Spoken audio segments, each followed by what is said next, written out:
Listen to me, motherfucker. I'm talking.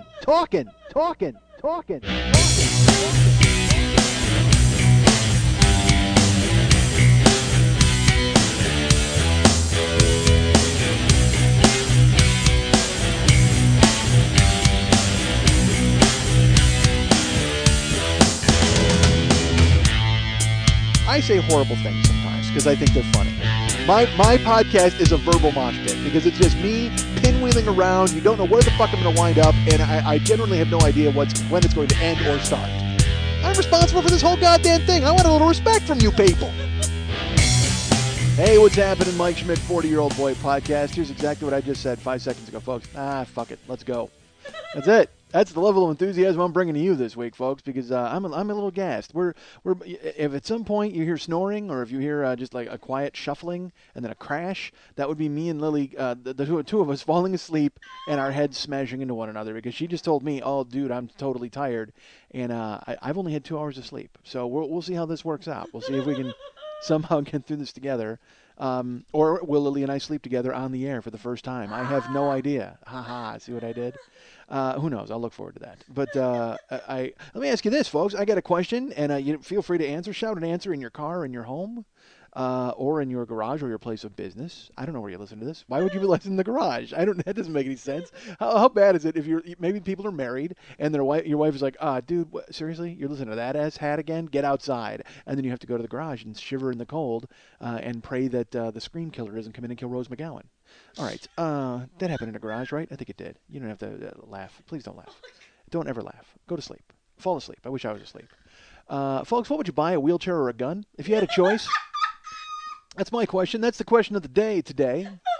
As I just talked to Lily Von Stupp, who keeps telling me that she has no money and she's broke and she's worried about the way things are going to work out. And she only does that to make me feel good about my broke status. Because I'll be like, I'm broke. And she's like, me too. Even though I know that she's rolling in it. But then she's trying to decide. She doesn't know if she's going to buy a wheelchair or if she's going to buy a gun. She said she can't decide which one to buy. She doesn't know if she wants to be semi-ambulatory or if she wants to make other people less ambulatory. She cannot decide. And then she said if I bought a wheelchair, I could put a gun rack on it. And then I just went, well, all right, well, then just get her done at that point. Honestly, go ahead. Instead of buying any of that, buy a flannel shirt with your sleeves torn off and a fucking caterpillar hat and get out there and tell jokes about your fucking cousin fucking you. Honestly, do that. Not to cast any aspersions on the blue-collar people or Larry the Cable Guy or his friend Dan Whitney. Any of them are all wonderful people, I'm sure. But honestly, they're the only comedians making any money these days, right? Aren't they? I can't even imagine. We were talking about, Lily and I were talking about, we just saw the trailer for Russell Brand in Arthur. And, at that point, that made our decision up. Gun. That was it. We said we don't need wheelchair unless we're in a high place to push ourselves off. They remade Arthur. First of all, think of that phrase. They remade Arthur. Fuck you, you remade Arthur, you fucking pieces of shit. What is wrong with you? Arthur is perfect. Arthur is goddamn perfect. You can't, all you can do is ruin it. Honestly, all you can do is destroy it. All you can do is take a beautiful thing. You know what? Arthur is Jared Leto, okay? Arthur is Jared Leto in Fight Club, and these executives are fucking Ed Norton, and they felt like destroying something beautiful. That's all they did. They put Arthur on the ground and elbowed the shit out of it until you couldn't recognize it anymore. God damn it. Leave Arthur alone. I go Britney guy. I cover my head with a blanket and wine. I even highlighted my hair. I get blonde tips for this fucking show, folks. Leave Arthur alone. Whoa, I got louder. Did I do something? Is that my ears, maybe? I might have popped my ears. I have bad ears. Again, folks, I don't like, whatever's in my ears should stay there. That's it. I don't want to touch it. I don't want, they got to invent something. I got to invent something. Like a freeze ray where then you'd slide it out like a... No. That ruined me. I did when I was a kid. I got a perforated eardrum from a Q-tip. Nothing goes in my ears anymore, ever. I don't care. I'm gonna keep those little Ferrero Rochers right there in my ears to keep me safe. They block everything off. I got like toffee logs in my ears, and boom, that's it. Until eventually I have to go to the emergency room and they have to fucking take it out of my head like I was Chekhov in Star Trek the movie. Didn't he have what did happen? Earwig went from one end to the other, right? Was that Chekhov who had it happen? I don't know. Khan did it to him. Khan. I hate Star Trek. I've never watched Star Trek. I don't know a fucking thing about it, except I know all the hackneyed parts of it. I know Khan, the screaming Khan. I know Trouble with Tribbles. That's all I know. And I know there would always be a show, they'd be in space, they'd be fighting guys with silver heads, and then every fourth episode they'd wind up in the Wild West. What the fuck, Star Trek? Yes, folks. All young people leave the room. All I'm going to talk about is old shit today. I'm going to talk about old-time Star Trek. I'm going to talk about Arthur from my childhood. Dude, I can do... How great is Arthur, the original Arthur? Liza Minnelli is unbelievable. All right, go right now. Young people, you don't believe me, and I'm sure you don't. Because you see Liza Minnelli now. She was on Jimmy Fallon a couple of weeks ago, too, by the way. Yeah, and sang and performed The Roots. We're happy to have her, but she's a fucking crazy chick. They all get crazy. That's the thing. Look at Sheen. Everybody gets crazy eventually. If they've got money... Eventually, because they don't live in the real fucking world, their whole life is Disneyland, and eventually they wind up buying a fucking llama and molesting a kid. That's what happens. All of these people do it. You get whenever you're giving money to somebody, you can't even investigate and think, oh, I wonder if this guy will flip and go bad. No, he'll go bad. If you have fuck you money, look, if you have fuck you money, you can do whatever you want. If you have fuck everybody money, fucking wrap up your llamas because they're not safe. Goddammit. Charlie Sheen thinks he's part satyr. And it's, you know what the worst part is people are confirming it. He's going on the road and selling out. And you know what? That fuck took my name. I couldn't believe it. People wrote me. I got fucking 40 emails that day. They're like, did you see? Did you see? And I thought he was dead. I'm like, good. All right, good. Charlie Sheen is dead. Nope. Instead, he decided to take defeat as not an option for his fucking stage show. You goddamn hump. Are you shitting me? Bring your machete and meet me on the fucking ceiling of the tallest building in town. We're going at it. Bring the fucking, and it's for all the marbles. You can have machete, I go unarmed, and if I win, I get the name, I get the fucking chicks, I get the crack, I get the briefcase, I get the fucking llamas, I get the whole goddamn thing. And I pitch your useless husk onto the fucking 405. And it doesn't matter how I beat the shit out of you or I fucking kill you. You're going to be so fucking high it won't matter. No pain you have. I'll cut you like the Black Knight and fucking Monty Python and the Holy Grail. I'll chop off your arms and legs, mere flesh wound. Fuck that. I will punt your ass like Randy fucking RKO Orton. And I haven't watched wrestling in fucking 10 years, and yet I know that reference. Defeat is not an option. You fuck. You have $400 million. You won. You're not going to be defeated. Do you understand? You won. You even fucking sell t-shirts with it on there, winning, with the fucking hashtag, you dick. You gotta take my name? I'm a nobody. What the fuck? And then he announces this tour, and you people bought tickets. Maybe you didn't. All right, you on the left, you did not. But you driving, you did. You in the garage, you definitely did. If anything, to get away from the shrew wife who makes you listen to me in the goddamn garage. You I don't blame. I'll be honest. You I do not blame, garage man, who has to go out and listen to me out in the fucking boondocks. I don't blame. Go buy a ticket to Sheen. Buy a ticket to see anybody. Go. You know what? Go see Arthur. Go see the Arthur remake. You deserve it. Why not? My ears are cutting in and out, like quiet, loud, quiet. It's not happening up here? No, I'm serious, man. I mean, my ears are all fucked up anyway, but I just know, I don't know if I'm banging the shit out of the microphone or whatever. Maybe it's Sheen. Sheen's cutting into my transmission, goddammit. Now that's weird. Now I'm all gravelly. Hold on, folks. We got problems. I just want to make sure that I'm getting recorded. No, you're recorded. All right. This is very important to people. They need to hear this. Holy shit. These people can't miss 1 second of my brilliance. It's going in and out of both ears now, and it's all gravelly. Is that better? Oh, hold on. That can't be. All right, there we go. Actually, that is much better now. Yeah. All right, good for you. Folks, it pays to have a producer. It does. It really does. It's just, this isn't me and 3 sweaty friends and 2 porn stars sitting in my living room with fucking cue cards and yelling winning at the top of my lungs. No, this is me creating a goddamn show from whole cloth. How the fuck does that? It was so funny. He applied. He wanted an intern. He's like, oh, I want to have an intern. I wanted to be that intern. Not because I wanted to be an intern, because how horrible would it be to be in the inner circle of Charlie Sheen, because you'd have to laugh at everything and pretend that he was smart, and oh my God, how awful would that be? But I did want to go in because I like chaos. I think we all know that I like chaos. So I just wanted to see it from the inside out, man. I just wanted to see if it was just like this never-ending human centipede of vaginas and fucking him out there doing all sorts of drugs, and I would just hang and tweet about it. You know, if that's what he wanted. He wanted a social network intern. What the fuck does that even mean? I don't even get it. You know why? Because his thumbs don't work anymore. That's what, when you're rich, because he's been counting money out like this with his thumbs. They broke. His thumbs are useless from counting money over the years. God damn it. He actually has licked his fingerprints off of his thumb from going and then counting off bills, hundreds and thousands of dollars, and yet he took my goddamn name. You fuck. I had actually changed it. If it goes to the Fringe Festival, it's just going to be the 40-year-old boy. Because I did the show in San Francisco, and then I sent the tapes to some people who I trust, like my friend David Williams in New York, and then my friend David Hernandez in Chicago, and then I found a David in Los Angeles, a random one, and I gave it to him because I have to have a David. I have one in London. I have one in Rome. I've got a David in every major world capital. Although my David in Tokyo, he and I have not spoken. So I'm hoping he's on a plane. What? Come on. I'm not going to talk about that? How do I not talk about that? It's the only fucking thing that happened in the past week.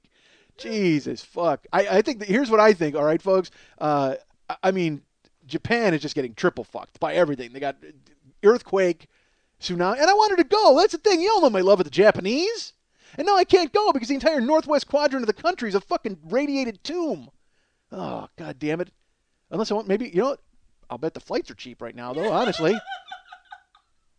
I could probably fly into Fukushima or whatever the fuck it was. The entire fucking prefecture is a bug light. I don't think I want to land there.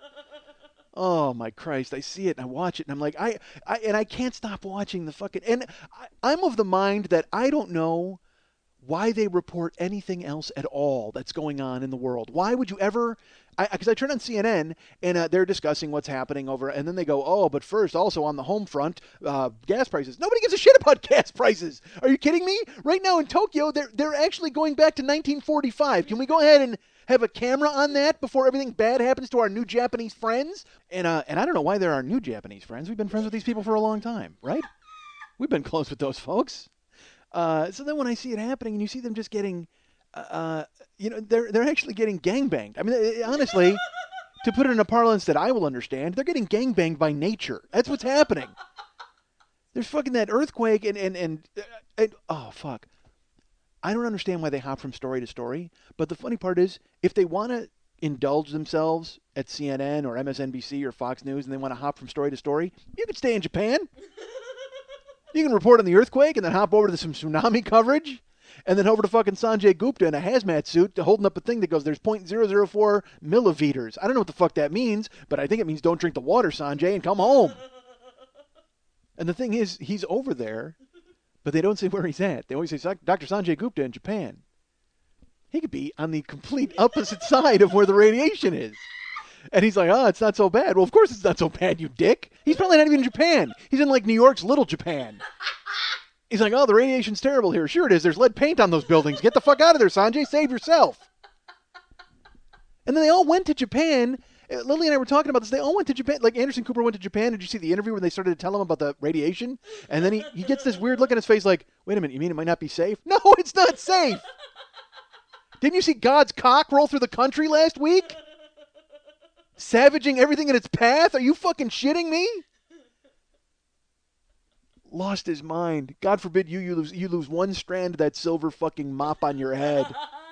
These other people can't split. You made the trip in. You're like, I'm going to go over and sort this out. Well, guess what? There's a lot of radiation to be sorted out, friend. Didn't you bring your Anderson Cooper super hazmat suit? Didn't he get punched in Egypt too? I don't know. What the fuck is going on? The world's falling apart. It's all falling apart, folks. That's why I can't do a year 4 of this podcast, because there's not going to be a fucking world to broadcast to. I'm going to be talking to Will Smith and his dog. That's it. That's all that's going to be left. Listen to the rest of this goddamn show. Holy fuck. Unbelievable. I can't. I watch it happen. And then, like I said, any other news is bogus. Don't report any other news. Until Japan is fixed, I don't want to hear another fucking thing. Because as far as I know, the biggest casualty so far from this was Gilbert Gottfried's job at Aflac. That's... According to Twitter and the debates that I've seen raging, that's the number one casualty from what happened in fucking Tokyo. Are you shitting me? We are all they should just pass out fucking violins to everybody in this country and let us fiddle while the entire fucking thing burns. Nobody cares. Everybody's completely distracted, and I am too. I mean, I'm not fucking kidding. I'm waiting for baseball. I mean, I seriously am. I can't pretend that I'm like this, because you can't. You gotta live your fucking life. But at the same time, whenever I see anything where they're not talking about Japan, it always freaks me out. I'm torn, because the thing I really hate on Twitter is those idiots who lecture celebrities. When a celebrity will write something, like I follow Questlove from The Roots, and he'll write something about whatever, he got an iPad too, and someone will write, "Oh, I hope you enjoy it when all the suffering in Japan is going on." You're fucking joking, right? Because the earthquake and the tsunami and the fucking 6 nuclear reactor figure fuck went over and bashed Tokyo, Questlove from The Roots isn't allowed to enjoy his iPad too? Are we all supposed to just sit back and just go, oh boy, things are terrible, oh I can't, and just be frozen in our fucking house? Yeah. Although maybe we should. You know why? Because otherwise they try to distract us with other sorts of entertainment, like the remake of Arthur, which, quite frankly, if it opened in Tokyo, would count as the fourth natural disaster to hit that country in a month. You gotta be shitting me. Russell Brand, they shaved his head. He looks like Mount Rushmore. He's all angles. That whole face is just all angles. Oh my God. His face looks like you could put like a protractor on it and draw like something from Copernicus. Jesus, that's a weird head. All right. And then we're online. It's funny. Lily watches the trailer. She hadn't seen it. I told her about it. And underneath it is all those bogus commenters, and they're like, "Oh, hilarious! They're not." And Lily's like, "They're not real." I go, "No, they're not real. They're not. No one on the internet is real. Nobody." I'm not kidding you. There's 3 people who do all of the commenting on the internet. 3 people. That's it. I've been that guy. There was a story that came out last week about how Rush Limbaugh and Sean Hannity, there's a company that pays people to call them and pay their radio show, and call their radio show and be a stooge on the radio who does whatever the fuck they do. And people were outraged by this, and I'm like, I did that. When I moved to L.A., that was my first fucking job in 1997. I had to call Mancow every day and pretend to be whatever they fucking told me to pretend to be. And it is thankless, and it is horrible, and it is all phony and fake. All of it. Everything is fake. Everything you ever see is fake, folks. Everything. Everything you see. This show is fake. I'm not even doing it. I recorded the show a year ago. I would call Mancow. One day I was like a gay man trapped in a marriage who wanted to get rid of his wife. Another time I was a redneck who wanted to go ahead and make sure that, again, also gay. I was a redneck who wanted to get this gay guy at the office out of the office. Mancow had a very solid agenda. As long as it was gay, I was on. And I made $40 to do it. But it was like the worst gig because, it's in L.A. and his show would start at, I think, 5 a.m. in Chicago. So I would have to be on the phone at 3 a.m. I would have to call up and be on hold. And the way Mancow worked his show is he didn't just take your call. He would take your call and then say, all right, hold on, we'll get back to you. And then he would go through the entire circus of stooges who were hired to fucking call the show, pretending that he had all these people calling with all these different problems. And then he would come back to you, and you had to be ready at the drop of a fucking hat to improvise with him about whatever the hell you had created for your backstory. So one time I'm on hold, and this was the when I was the gay guy who worked in an office. Or no, I was the guy, redneck who worked in the office and wanted the gay guy out. It's tough to keep track of my gayness. I'm Mancow. And I fell asleep. Fell asleep on the fucking phone. Like I was, because normally I'm up late all night, and that's fine. But this was at a time when I still had dial-up. I had AOL, so I couldn't distract myself with the internet and hang on because I had to be on the phone with him. So I'm on hold waiting. They came back to me like twice, and you had to be on the phone from 3 a.m. until it was 8 a.m. California time. So I had to sit there for 5 hours on hold. Did you guys do that with David's show? Never. We never used a stooge ever. Yeah. So I fell asleep. They came back to me, and I must have missed it because I woke up like an hour later and I was gone. They had disconnected the call. And I would give anything to hear what happened when they came back to me. Am I just snoring? And then poor Mancow has to fucking spin out of it. And by the way, it's the first time anyone ever said poor Mancow. Yeah. But I had to do that shit. I've worked at jobs. I'd like to work at jobs again, so I shouldn't tell the story, but I'll tell it anyway. I worked for jobs where I would write on shows and stuff, and I've only written on 5 shows. So it's not going to take a lot of detective work to find out who this was. But 2 of the shows I worked on, they came into the office where the writers were, and they wanted us to take a day and go on the message boards of their network and talk up our show and create all these different personas and generate chatter about our shows. And I should tell you that as writers, we weren't proud of the fact we were writing on a game show, let alone the idea of creating Bill from Kentucky who enjoyed our show. So we would always kind of glad hand him and go, yeah, okay, well, we might, because it was the brass. You couldn't just fucking tell them absolutely no.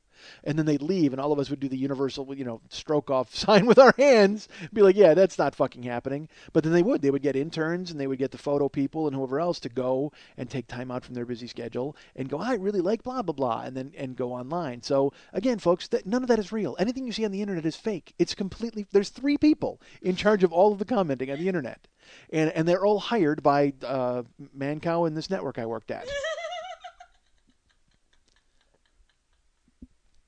I don't know. I see them cutting to different news. I don't get it. Today they threw it to Libya. They're like, oh, let's go to Libya. I'm like, dude, honestly, the only people more fucked than Tokyo and Japan are Libyan refugees, the rebels in Libya, because I think it's fairly obvious now that Gaddafi has a weather machine. Right? I mean, that's the only way, because he was under siege. I mean, he was getting attacked, the rebels, everything was going to get overthrown, the entire fucking thing was falling apart, and then, oh, guess what? Earthquake, tsunami, hey, everybody, look over here. This is one of the greatest, hey, look over there moments in the history of the world. Oh, shit, my country's falling apart. Hey, look over there. And now he's just fucking murdering his own people. He's brought in these mercenaries. First, he was bringing in mercenaries. So I pictured Jason Statham and Sylvester Stallone in the Expendables driving their plane in and fucking killing everybody. But now it turns out that he's using his own... who stayed loyal to him? It's the weirdest thing in the world. Who would stay loyal to Gaddafi? Because we're always told that he's a fucking dick. I mean, so is he paying... granted, he's got all the money. Maybe that's what it is. I can't figure it out. But I know that he ended his nuclear program like 8 years ago, and he channeled it all into a fucking weather machine. And he did it. He unleashed the complete gangbang on Tokyo to get everybody. And it's not on Tokyo. Yes, I get it. I'm going to get some fucking evil email. I'm sure I'm going to get evil emails anyway because everybody has to cluck their tongue and fucking scold everyone about doing anything. Look, how do I feel about Gilbert Gottfried losing his job? Hey, if Affleck wants to fire him, go ahead and fire him. That's fine. It's their company. They can do that.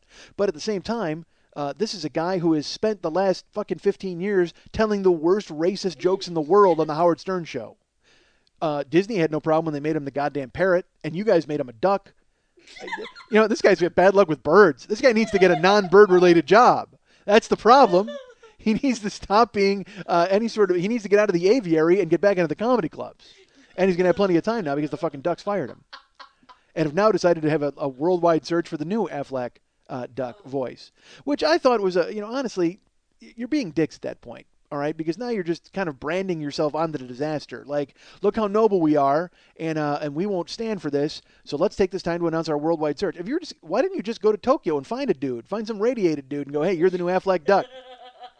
He needs the money. They all need the money at this point. Have the entire nation of Tokyo just fly over them with a microphone and have them all scream Affleck and just go, there you go. That's the new duck. And then just drop money on them from the fucking helicopter and watch them all scurry in their fucking surgical masks. And the weird thing is you watch the clips from Japan and they're all wearing their surgical masks. Yeah, they were like that before the radiation and the tsunami. You know that, right? I'm just like, the radiation just, what are they going to put on, another surgical mask? That's what they were doing beforehand. I mean, they were scared shitless beforehand. Now, what the fuck? And I sit there and I watch it, and I just can't. I'm astonished by it. I'm sure you were too. When I saw the initial tsunami before I went out to get my pizza, I was horrified.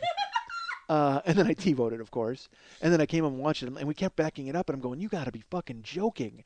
And then it's just been worse and worse and worse, and I've watched every clip. Like today I saw some department store where the earthquake was, and nothing tops. There was this one I saw yesterday where it's people who are very close to the coast, but they're on higher ground. And you just see the tsunami coming, and then you see it spill over the seawall, and it takes boats onto land. Everything just starts happening. And I was alone, and out loud I went, oh, what would you do? What would you do? I mean, film it, apparently, is on the top of the list. That's a brave motherfucker, that dude. Did he just think that, he probably thought what we all thought eventually, that's going to stop, right? I mean, it's only the ocean. 2/3 of the world is covered with this water, and it's coming right at me. I got to get a good fucking beat on this. I need to film it immediately and get it on YouTube. There's a lot of brave motherfuckers in Tokyo behind those surgical masks. God damn it. And I read about the reactor, and I see them. They're marching in, and they left those 1,800 dudes behind to fight the fires, and it's dark. They're trying to explain what it's like in there, and I'm sorry. I got news for you. If I'm there, that country, it's over. It's over. I take a radiation bath. That's it. I hope to turn into, you know what? I literally just tear off my shirt and I turn into the guy from Raiders when they open the Ark, and I just melt right there and fucking Fukushima Prefecture, whatever the fuck it is. I don't know the name of it. Honestly, and let's just call it the big light bulb at this point because that's all it is. And now that it's coming out where they're saying, oh, there were these cables that said that possibly 2 years ago that nuclear reactor needed to be revamped, or what do you mean revamped? Look at that country now. Look at that area. You see it, and it's overwhelming. It's like the only thing I would do, like I wouldn't even clean it. I would build a fence. I would just get guys to build a fence with just a sign that says "Keep Out." You know what I mean? Like, no, literally, I would just put "Keep Out 2011." Remember that? There, no danger, no skull and crossbones. Just remember 2011? It ruined this quarter of our country. You cannot come in here anymore. And oh, you know what they do? Here's what they do. They make it a prison, like fucking New York. In Escape from New York, dude, that's awesome. They fucking now they go ahead and they put because it's right on the ocean. These guys aren't getting away, so you just put up a huge like a dome over it, and you throw fucking Pauly Shore and a bunch of convicts on there, and you shoot a movie. God damn it, that's the way to go. Put Russell Brand in there with his giant fucking head. Maybe he bangs his head into the reactor and seals it. That's a giant fucking skull. Holy God, Arthur, you remade it. Kill yourselves. And then we watch the trailer, and it's all like using all this classic rock. And then it looks like, because in the old movie, Arthur was a vicious alcoholic who wanted to get laid all the time. And in the new movie, it looks like he's a man-child who wants to wear a Batman suit and drive around instead of getting laid. Like, when Arthur turned into Billy Madison. What the fuck? Arthur should have some sophistication, right? Shouldn't he? We have eggs, we have kippers. We have blueberry scones, or whatever the fuck he brought Hobson in the hospital. God damn it. Liza Minnelli is so good in that movie, folks. I cannot even explain it. Wouldn't it be funny if he called me? Watch it. Do not watch the remake. I can't even imagine the cleanup in Tokyo when they talk about cleaning it up. Because right now they're not even cleaning it up. They're looking for people, which is fine, and which is fine. I give my blessing to that, apparently, folks. I've gone ahead and deigned to say that it's okay if these guys want to go ahead and find some of their fellow countrymen who are washing up on fucking shore. What a fucking tragedy. What a terrible, terrible tragedy. And I see all these people are, again, scolding me on Twitter to send $10, dude, look at the pictures. My $10 doing fuck all. That's all. I mean, I just don't think it helps. You just get this weird bleak view of it, and you wonder if it's ever going to be fixed. But then again, New York got fixed eventually. I mean, it happened, but they can't fix this area because it's going to be irradiated. There's no reason to go there. The whole place is a fucking giant 7-Eleven hot dog rotisserie. I wanted to go to Japan. I wanted to go. And now look what happened. Earth happened to Japan. You fucking dick. Earth's a Jagoff. I can't imagine the bravery of those guys who stayed behind. They're trying to explain what's going on in the reactor. They're saying it's dark, and they're in their hazmat suits. They only have flashlights. They don't have, like, water, potable water. And I'm like, it's like I read a story about Chernobyl because now that's all I'm doing is following nuclear guys on Twitter and getting links to fucking old stories. And then all of a sudden they retweet these crackpots who are like, oh, there was a covered-up one in San Onofre at one time. Like, I don't want to know about a covered-up one. I'm fine. Everybody's fine. Right now, let's talk about the one that's going on. People in the dark in their hazmat suits. They said in Chernobyl, these people were fighting fires and their shoes were melting to the fucking pavement and the roof. And it's like, man, they're so happy they don't have to rely on me for any of this shit because if I had a like a family crest, it would just be a guy throwing his hands up in the air. That's all it would. Just, what are you gonna do? I'm going to get a pizza. That's it. That's my solution to all world problems. Anything that happens, fuck, I gotta get a pizza. Holy shit. That's why I try to like I'm in awe of soldiers and people who've served and things like that because I would have nothing. I would have no reference point because the second some Louis Gossett Jr. got in my face and called me mayonnaise, again, family crest. Ha! Better get a pizza. Like, I'd be fucking, John Winger to the nth degree. I mean, Warren Oates wouldn't just punch me in the stomach. He'd cut my fucking head off. He's like, dude, you're just dragging down the entire platoon. This isn't happening. They wouldn't want me around at all. You think fucking Private Pile got the soap treatment? I'd get it every goddamn night because I wouldn't learn. I wouldn't even go crazy like Private Pile. They'd kick the shit out of me with the soap, and in the morning I'd be like, fuck, I had a dream a bunch of guys hit me with bars of soap, and then I'd act like an asshole all day and get it again that night. They'd find a candy bar in my locker and make me fucking eat it while everybody else cleaned their shit. God damn it. Don't rely on me to do anything, folks. Honestly. I can't even get through this fucking show without stop starting half the goddamn time. But soldiers, we were in the airport. I told you, I've done this before. I think I talked about it on here. I gave soldiers money for water when I just went to Phoenix. There were soldiers in the airport, and there were four of them. And I said, "You guys hungry?" And I bought them all food. Like I bought these four dudes food because they were young. Again, they look scared out of their minds. They just look so frightened. And we're sending U.S. personnel over to Tokyo now. And I'm reading it in the bottom of the crawl, and they're like, U.S. personnel is taking potassium iodine on their way to Tokyo. I'm like, I got news for you. I'd be taking a left turn on my way to fucking Tokyo. Fuck potassium iodine. I got plenty of other things I could do. I could take a vacation before I went over there. And that's, again, that's me. I'm a fucking idiot. I'm a nobody. I'm 43 and I'm of the generation that didn't have to serve or do anything for his country at all. You always hear, if I had a hammer, you know what my generation has? A remote. That's what we've got. And I sit there and I watch the fucking tsunami and I go, I got to pause this and get a pizza. That's where I'm at. That's who I've become. And everybody my age, you know what, you get, and again, because I live, like, folks, again, I'm a child. We know this. I don't have kids, so I channel all my energy into just making myself happy.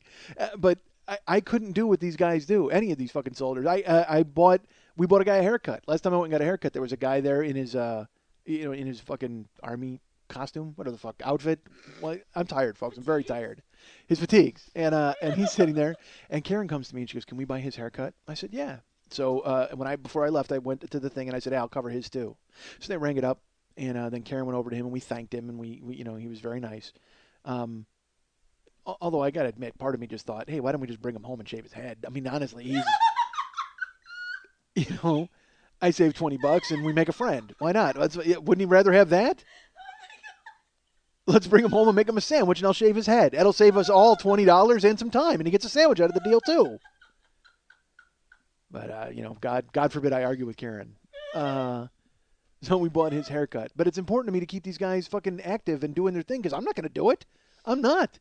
They're the first line of defense, and whatever line of defense I am is going to get fucking overrun. I'm done. I'm finished. I can't fight anymore. Okay, I had my. I'm too young to back down, but I'm too old to fight. That's unfortunately where I'm at this point. I had my last fight last summer. I kicked the fuck out of a car. I did it. And I did it on purpose because that brought my record to 5-5-1, and I can retire at 500. That's it. I kicked the shit out of a Nissan, got my 5th win, so I could even my record right across the board, and that's it. I'm out of the fight game. 43, time to move into the fucking rocking chair. And now everybody's predicting. I see this stuff online. Again, I'm fascinated by it. I can't stop. And I'm sorry. Look, yes, I'm talking about it. It's all you've seen for a week, and you're like, oh, we can escape with Mike. No, you can't escape with Mike because, unfortunately, this is all Mike fucking watched all week. I TiVoed it. God damn it, I told you. I TiVoed the tsunami, for Christ's sake. I follow nuclear experts on Twitter, and I learn all this stuff. I have a better understanding now of nuclear reactors than I think maybe the Japanese do, quite frankly. I'm serious because when I read about what happened, I'm just like, oh, well, if they would have known that, wouldn't they have been, they would have done something about it, right? Yeah, I guess they should have told me. They should have called me. That's what they should have done. Because I would have put down my pizza and answered the phone. Because literally, it would have just, the deaf guy on my phone would have just said, phone call from Tokyo.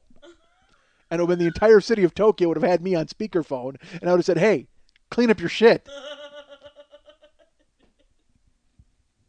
I don't know what's happening, man. And now, did you see the Ring of Fire and the parallelogram and the fucking triangle? Dude, the next quake is supposedly Vancouver. They showed it because and it's so funny to read. Here's another thing: these scientists, all right, they have not stopped coming in their pants since the day of the tsunami. They had their own fucking crazy tsunamis right there in their pleated dockers as they saw the tsunami happening, because then they get to play their charts and their numbers and twirl their silver mustaches and put their fucking glasses down on their nose tips and go, what's coming next? And they rub their hands together. I watched these guys predicting where the next quake is going to be, and they were saying they showed like a square, and they showed the Chilean earthquake, and then you go over, and then there's the New Zealand earthquake, and then if you go up, there's the Tokyo earthquake, and if you go completely across in a square, you come to Vancouver and Oregon and San Francisco, and it's supposed to hit in that area. And they were saying, I guess it was like 10 days, 10 days, 10 days. So they were saying like March 21st or something like that. So Isn't March 22nd one of the death things? the Isn't that death, the billboard that's out here right over the 101? March 22nd is the end of the world. yeah, Awesome! awesome. Yeah. Well, all right, you want another one? Here's this one. I got an email with this in it. Uh, if you add 9/11/01 to 3/10/11, you get you get 12/21/12, which is the date the Mayans say that the world is going to end. So if you add the earthquake date to 9/11, you add them together, you get the date that the Mayans said the world was going to end. Again, this is. I agree. So what? But this is what scientists do. They all sit around with their fucking protractors and their compasses. Yes, it was. It was on a science mailing list. God damn it! I will not have you argue against science. This is science. Damn you! Numerology and whatnot, psychics and fucking cards and the death card and whatever the fuck else. We drive by a psychic by my house every day, and Mike and Karen's just like, "Oh, I want to go in there. Why do you want to go in there? Why? I'll tell you. Go seriously. Go watch TV. That'll tell you what the future is. Everything is fucking ruined." You're with me. Everything's fucked. That's it. Until you get rid of me, there's no reason to go see what your future is going to be. Until you shed the anchor that's holding your life down, there's no reason for you to go have a psychic tell you, unless she tells you, hey, you got to get rid of this anchor that's around your ankle. And you're going to go, yep, that's right. I'm ankle anchored. I got to cut that motherfucker loose. Yes, done.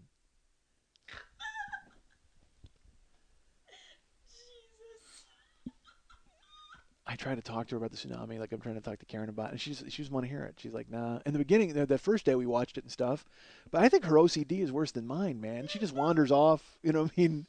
I don't know, in search of another disaster or something to hold her attention. I don't fucking know. I get no clue. And maybe she just doesn't want to. Oh, we had this happen. She's talking about her sister today just before I left the house, and they're having a discussion, like a genuine theological discussion. And I hear her talking to her sister Ann, and then they're talking about reincarnation. And Karen goes, no, and no, reincarnation, no, it's not possible. Reincarnation is not possible. And I go, hold on a second. And she takes the phone and I go, but a kingdom in the sky where every good person who's ever died lives now, that's possible? And because my wife is, she's Catholic. And, but again, at this point, she just smirked. She was like, yeah, whatever. And she just kept talking to her sister. But it just makes me laugh that because she's so quick to dismiss like anything at all, just like whatever, 72 virgins. I'm like, well, guess what? Your zombie leader coming back after 3 days. And I tell you, I hedge my bets. I don't know what to do here. I don't know what to do. Because everything in my being is telling me that all of that shit is all bullshit. But I got to hedge my bets just in case, right? Don't I? I don't want to wind up in with fucking Thorgar in the 7th level of hell. That's not going to be good. Getting the flesh flayed from my bones by his fanged whip. All right. Where are we? We're just charging forward. 37. I haven't stopped. But I haven't said anything of consequence either. That's the sad part. I've just continued to plow forward. You know what? This is a verbal tsunami. It's washing over you right now, folks. I got a donation from somebody in Singapore the other day, and I'm like, and I had to do quick math in my head. I'm like, how close is that guy to dying? Like, is he, I'm serious, because I don't know anymore. I don't know. The entire world is just in peril, and I've got listeners all over the joint. You guys know that, Turks and Caicos everywhere. I got people in Ireland. All you people, stay safe, hunker down, get some iodine, because that's what Lily's sister called her. Asked, do you have any iodine yet? No, I don't. Because the closest I am to Tokyo is eating chop suey in my house. Yeah, pretty much. You know what I mean? It's like people just hear it and they immediately leap to conclusions. But I heard it too. They're like, oh, the radiation is going to drift across the Pacific. I'm like, are you kidding me? It's going to disappear like Amelia Earhart, and we're going to find it in 100 years at the bottom of the goddamn ocean. Please. But the night the earthquake happened, Karen's mom called at 5 in the morning, and I happened to be up because it was the night I was doing all the blogs. It was last Wednesday, and I saw the number come up, and I did not answer it because, again, I knew why she was calling, because her mom is very religious and very, her parents are older. They're like, 75 or whatever the heck. Whatever the heck? Why did I go PG on this? But on that particular one, that's how strong her religious conviction is. Her mother, it actually made me say whatever the heck. So she calls up and she's just like, she's so scared on the phone, and she's like, oh my gosh, I hope you guys are fine. I've heard about the earthquake, and I know that the tsunami's coming to get you guys, and da-da-da. And I'm like, So I let it drift off, and then I actually called her a half hour later, and I said, hey, it's Mike, and we're fine, and Karen's asleep. Well, are you there? Like, are you awake in case something happens to wake her up? I go, we're fine. There's no, nothing's happening. But I don't blame her because you heard, because I thought it too, and they were like, dude, there's a tsunami coming to California. I'm like, whoa. And like most Californians, I did the first thing I could do, which is go right to the beach to watch it because people are geniuses. People, they watched Japan get destroyed, get ass fucked by a tsunami, and then they were told, hey, there's a tsunami coming here. And they're like, well, we better go to the beach with our fucking flip phones and take as many photos as we can. You fucking giant assholes. Part of me rooted for the tsunami at that point. Again, thin us out. Thin us out and start with the idiots who think it's a good nature occasion to take a photo. Oh, what's that, a natural disaster? Well, I better get my goddamn camera and run immediately to where that natural disaster is. Fuck you and your CNN iReporter bullshit. That's just the most retarded. CNN's iReporters? Oh, you mean guy who owns phone? Yeah, I'm glad you've given him a fancy title now, so now he thinks he's entitled to go to any sort of disaster area and film it. These people have all been empowered by CNN as if they've been knighted in some way. Oh, you own a camera? Well, you work for us now, motherfucker. Get out there and take a picture of that fire. And then every idiot in the world hops in their van to go take a picture of a fire. And then they show up and everybody's like, what the fuck are you doing here? A CNN reporter. No, you're not. You're a dick with a phone. Get the fuck out of here. We're going to get a hose through here. Say that again for the camera. Get the fuck out of here. CNN's reporters. Way to glom onto a trend, you fucking humps. What can we do for Tokyo, folks? What can we do for these people? Let's send them all the Zunes. Right? Let's pre-program, fill your Zune with music and send it to Tokyo. Because right now, when you think about it, the Zune is the cutting edge of technology for those folks. What? I'm not being mean. I'm being serious. With that, they have no power in the entire fucking right side of the country. None. They got fucking floating houses and vans and shit. And they got, you see those old bent over people who are just walking around and then, Japan's been through, like, if you ever read any stories about the movie Godzilla, okay? The movie Godzilla came out in 1953, and it premiered in Japan, and people went and saw it, and they cried like it was real because it was only 8 years after the goddamn nuclear war. So they had to watch it, and they go, oh, is this... First of all, who's the asshole who opens Godzilla in Japan 8 years after the war? Can't you give these people a break to recover? I look forward to 2019 when the tsunami that ruined Fujimaki Prefecture opens in Fujimaki Prefecture, as they open the first movie theater in the irradiated lands of the new prison of Fujimaki Prefecture. Jesus Christ. Way to rub it in, you dick. So yeah, they played Godzilla in 1953, and it was an irradiated a giant monster that came from radiation and then destroyed their city. 8 years after they had seen two of their cities completely destroyed by radiation. That's just the Americans rubbing it in at that point, right? That's what it has to be. Oh, why wasn't I alive back then? I would have fucking TiVoed it and got a pizza. I got no solutions for any of these people, folks. I got nothing. I just got to hope that the people who keep the peace and the people who are willing to go ahead and throw themselves into harm's way keep doing it so I can keep getting my pizzas. I can't pretend. I just sit there.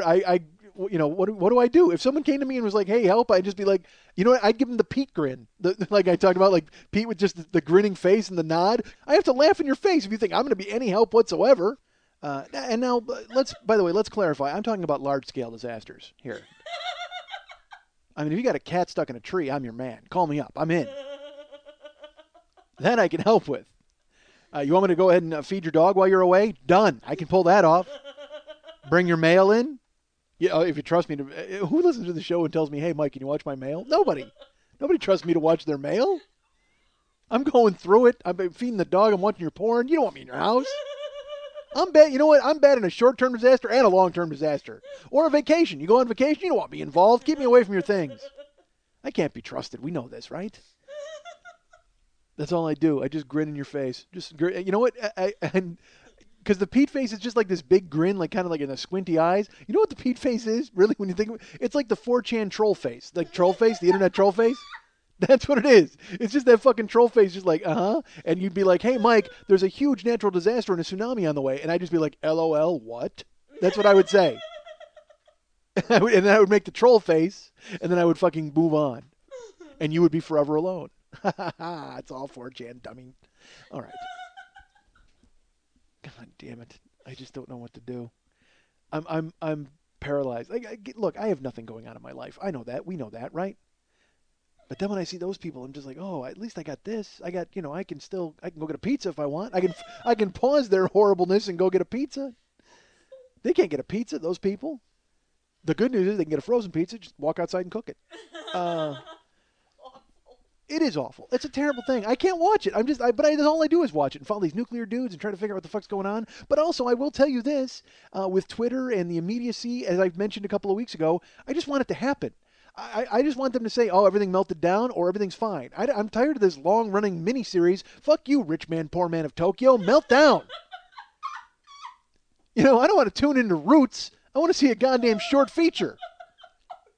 Either fucking fix the goddamn thing or let it melt down and build the fence and turn it into the prison as I've recommended in the past. Why are we still discussing this? You guys need to go ahead and just build a dome around it, and like I said, throw Pauly Shore in there and a bunch of fucking convicts, and eventually your prime minister will crash in there, and then we'll get Kurt Russell to put an eye patch on and save everybody. You're listening to The 40-Year-Old Boy, and later, who would win in a fight? Verbal flurries about virtual fisticuffs. Okay, now, this was weird. I couldn't understand it. Yeah. You took all the surviving Vietnam vets from both sides, Yes. and I took every Catholic priest in the world. I still think the priests All right. win. Okay. They certainly got the God on their side. Yeah, now, you wanted to bring something to the table. Now, you had something that was very important. Yes, this is a history battle, okay? It's like Lee Harvey Oswald versus Sirhan, but it's like in a street, like a western town, like a showdown. Oh, Sirhan. He's a pistol guy. Absolutely. He No. makes that shot. No. Lee Harvey Oswald is experienced sharpshooter. He was in the Marines. He knows how to work a rifle. Yeah, if he's in a bell tower, that's fine, but just straight up face to face, I go Sirhan. Oswald's a chicken. He's up in the fucking book depository. Oswald had a pistol and shot that policeman like at point blank range. Yeah, that's point blank range. Whatever. Either way, I look forward to Rosie Greer sitting on both of them. Now let's get out of here with this. I wanted to ask you a question. 30 Jehovah's Witnesses versus the ocean. Wins and losses pile up on every episode of Who Would Win in a Fight on the Mike Schmidt Podcasting Network. Atlantic or Pacific? Here's what we need to do, folks. All right? We need to, first of all, text money to the Red Cross. Okay? I think I may have alluded to it earlier that it wasn't going to do any good, and I was talking in circles. I may have been kidding. Let's go ahead and establish that right now. I may have been joking about that, folks. But you can go ahead and send them money, because I got news for you. All these people on the internet or people are fretting about, oh my God, don't send them money because it's not going to do any good. Well, it's going to do good somewhere eventually. Yeah, it might not go to Japan right away until Japan needs the help, but they'll hold it. I got news for you. It's not like if you send money to the Red Cross, they're me, and they just fucking spend it on whatever they want just in the beginning because they don't see the fucking forest for the trees. No, they hold the money until they have an emergency that they have to take care of. So go ahead and send them money and do whatever you got to do, and if that's the case. But if you're thinking to yourself, next level help, if you're like, well, $10, I don't know if that makes any sense to me. Here's what you need to do. You need to go to tweakedaudio.com/40 and buy earbuds for Japan. That's what you need to do. We need to ship those people piles and piles of tweakedaudio.com/40 earbuds. It's the move. I'm telling you. You might sit there and you scoff and you're like, why? What good could that be? Well, dude, if you got hit by an earthquake and then a tsunami and then you had a 6 fucking reactor nuclear meltdown, wouldn't you want to throw some fucking earbuds in and just listen to the music of your choice as the entire world fell apart around you? You just want to turn around and grab Marlo's hand and go, you met me at a really strange time in my life, and watch the skyscrapers collapse and you heard the Pixies in your head on your tweakedaudio.com/40 earbuds? God damn it, why not? And I should tell you this, by the way, tweakedaudio.com/40 earbuds are the only radiation-proof earbuds on the market. Other earbuds, the stuff that comes right with the iPod or any Bose or these stupid Dr. Dre headphones, if someone in Tokyo right now puts on the Dr. Dre headphones, they're going to melt to their head, and they're going to look like a fucking Tokyo Mickey Mouse for the rest of their goddamn life because radiation molded the fucking Dr. Dre headphones to their goddamn skull. We don't want that. We want to give them some sleek, radiation-proof tweakedaudio.com/40 earbuds. It's the only move. It's what we want to do. And you can send them in bright green so that when they're glowing, the earbuds will match.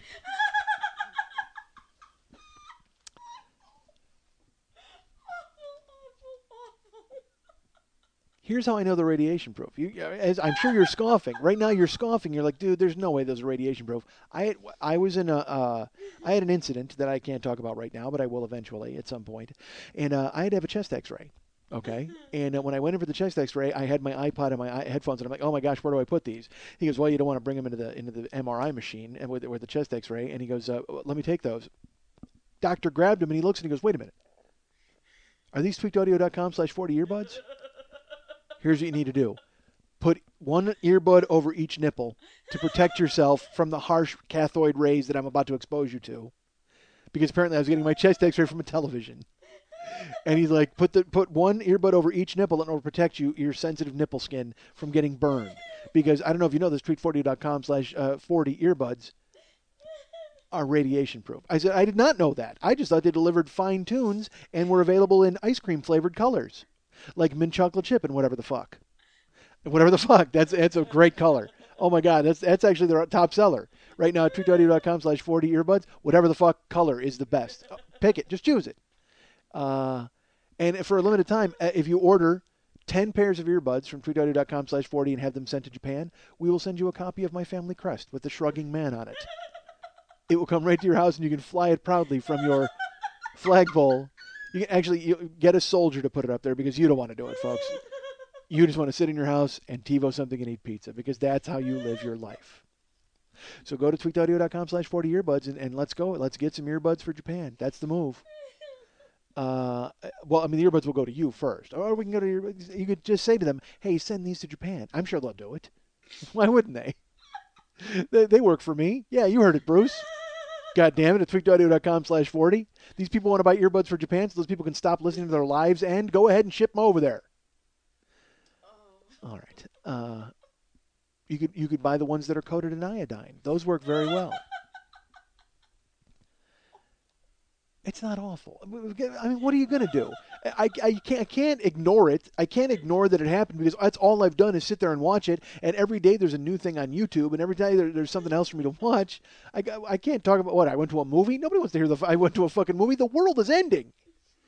It should just be me playing again. I should just be playing a violin on here because nobody fucking cares. I'm on Twitter and I started following these nuclear guys, and then there's all these stuff. These guys like catastrophic is the best word I can imagine. And the next tweet was from Rick Bayless, a chef in Chicago, showing me his new like cactus tacos. I'm like, great. I'm glad you're learning how to make cactus edible because soon that's all our country's landscape is going to be.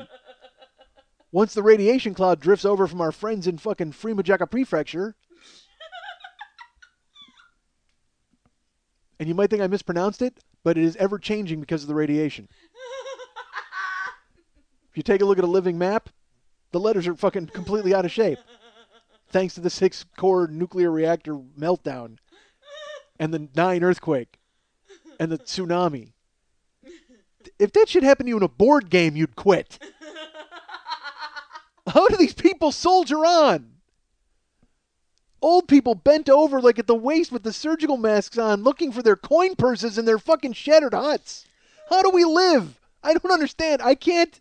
You become benumbed by it. And then what you do, you make jokes about earbuds that glow in the dark. God damn it.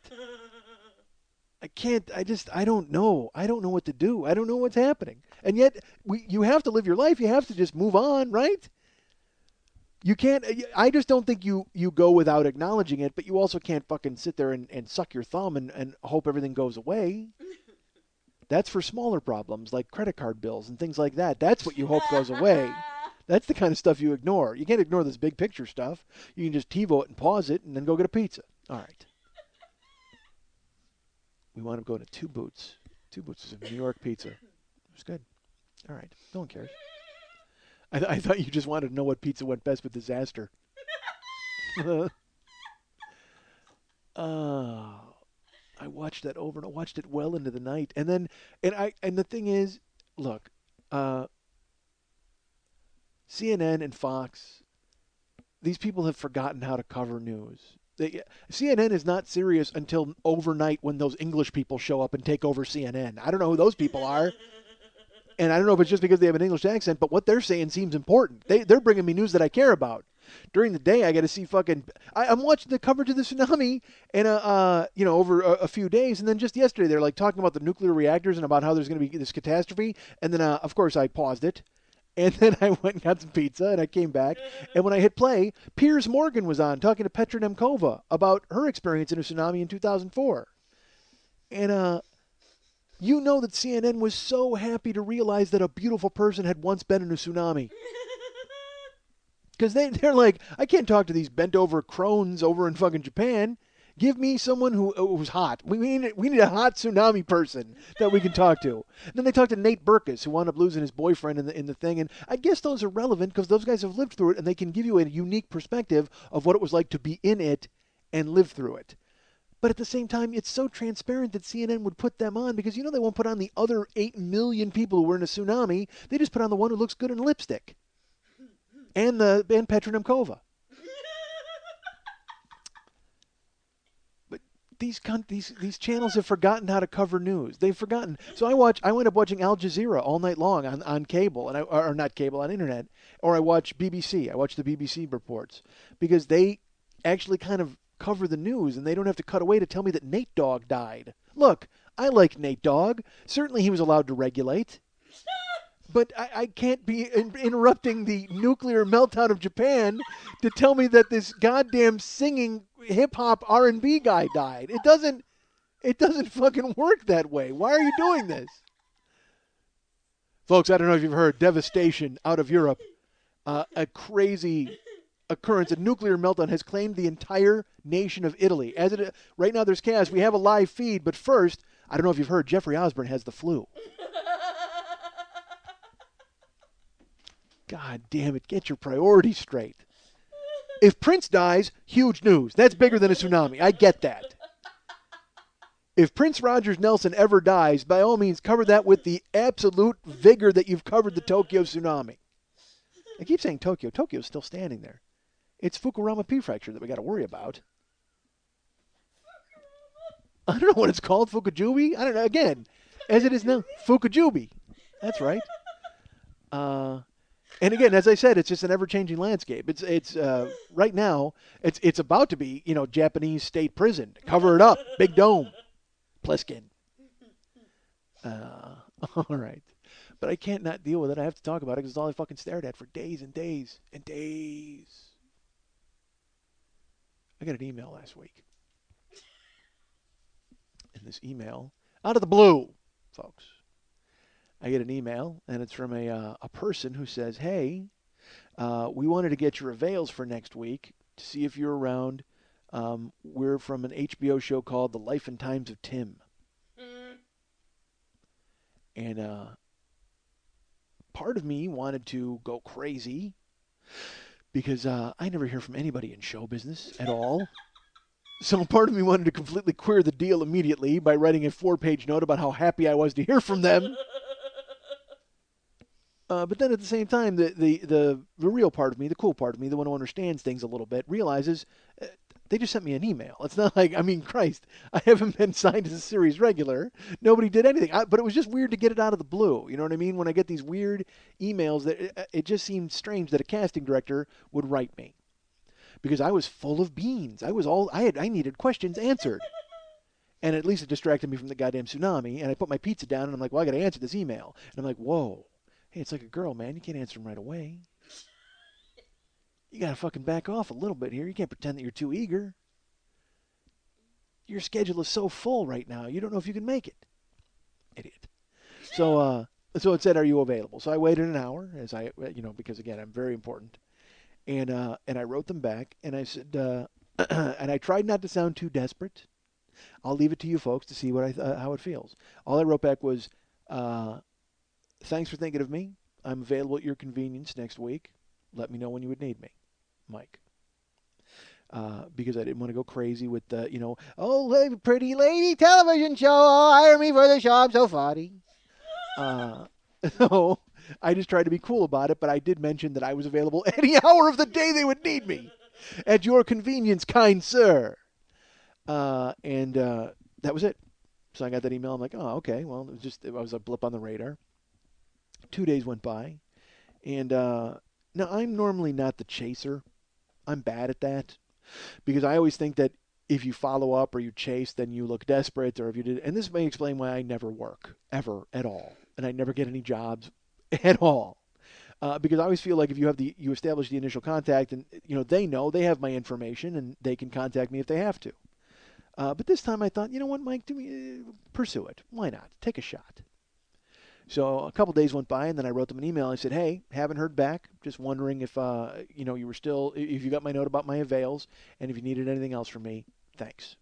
Because again, trying not to go overboard, trying not to look too desperate, trying not to find out where their offices were, and then sleep on the fucking, right in front of their front doors. So then when they showed up in the morning, hey, you guys wrote me an email. Did you get it back? My response? What? So instead, I sent them that very cool email that I just told you about.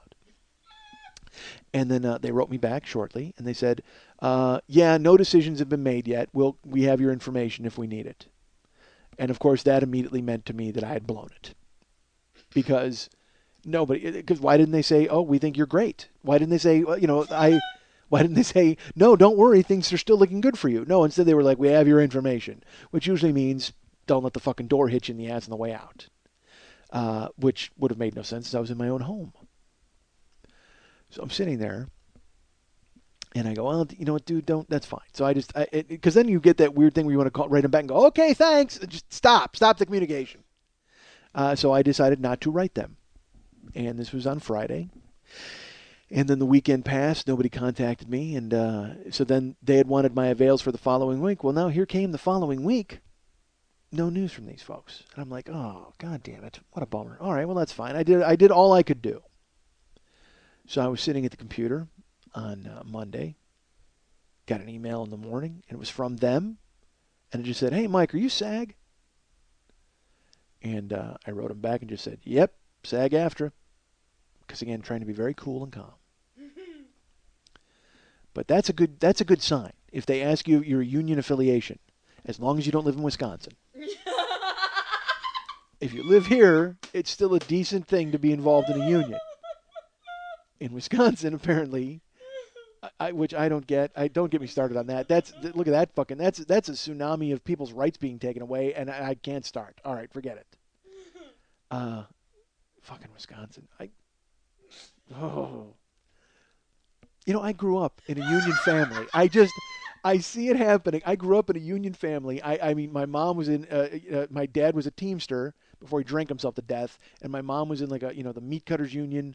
And my stepdad's a pipe fitter, and he's a local. And I see these people who've turned unions into bad things, and I'm astonished by it. I don't know how Republicans have tricked people in this country to thinking that corporations are on their side and unions are the enemy. I don't know how it happened. This weird thing of, hey, man, it's class warfare on the rich. You're going to be rich someday. You don't want them to be mad at the rich people, right? And poor people are like, yeah, you're right. When I'm rich, I don't want them to be mad at me. You're not rich yet, asshat. You're poor. Stick to fighting the fight for the poor people, you asshole. Unbelievable. Who turns on unions? Ugh.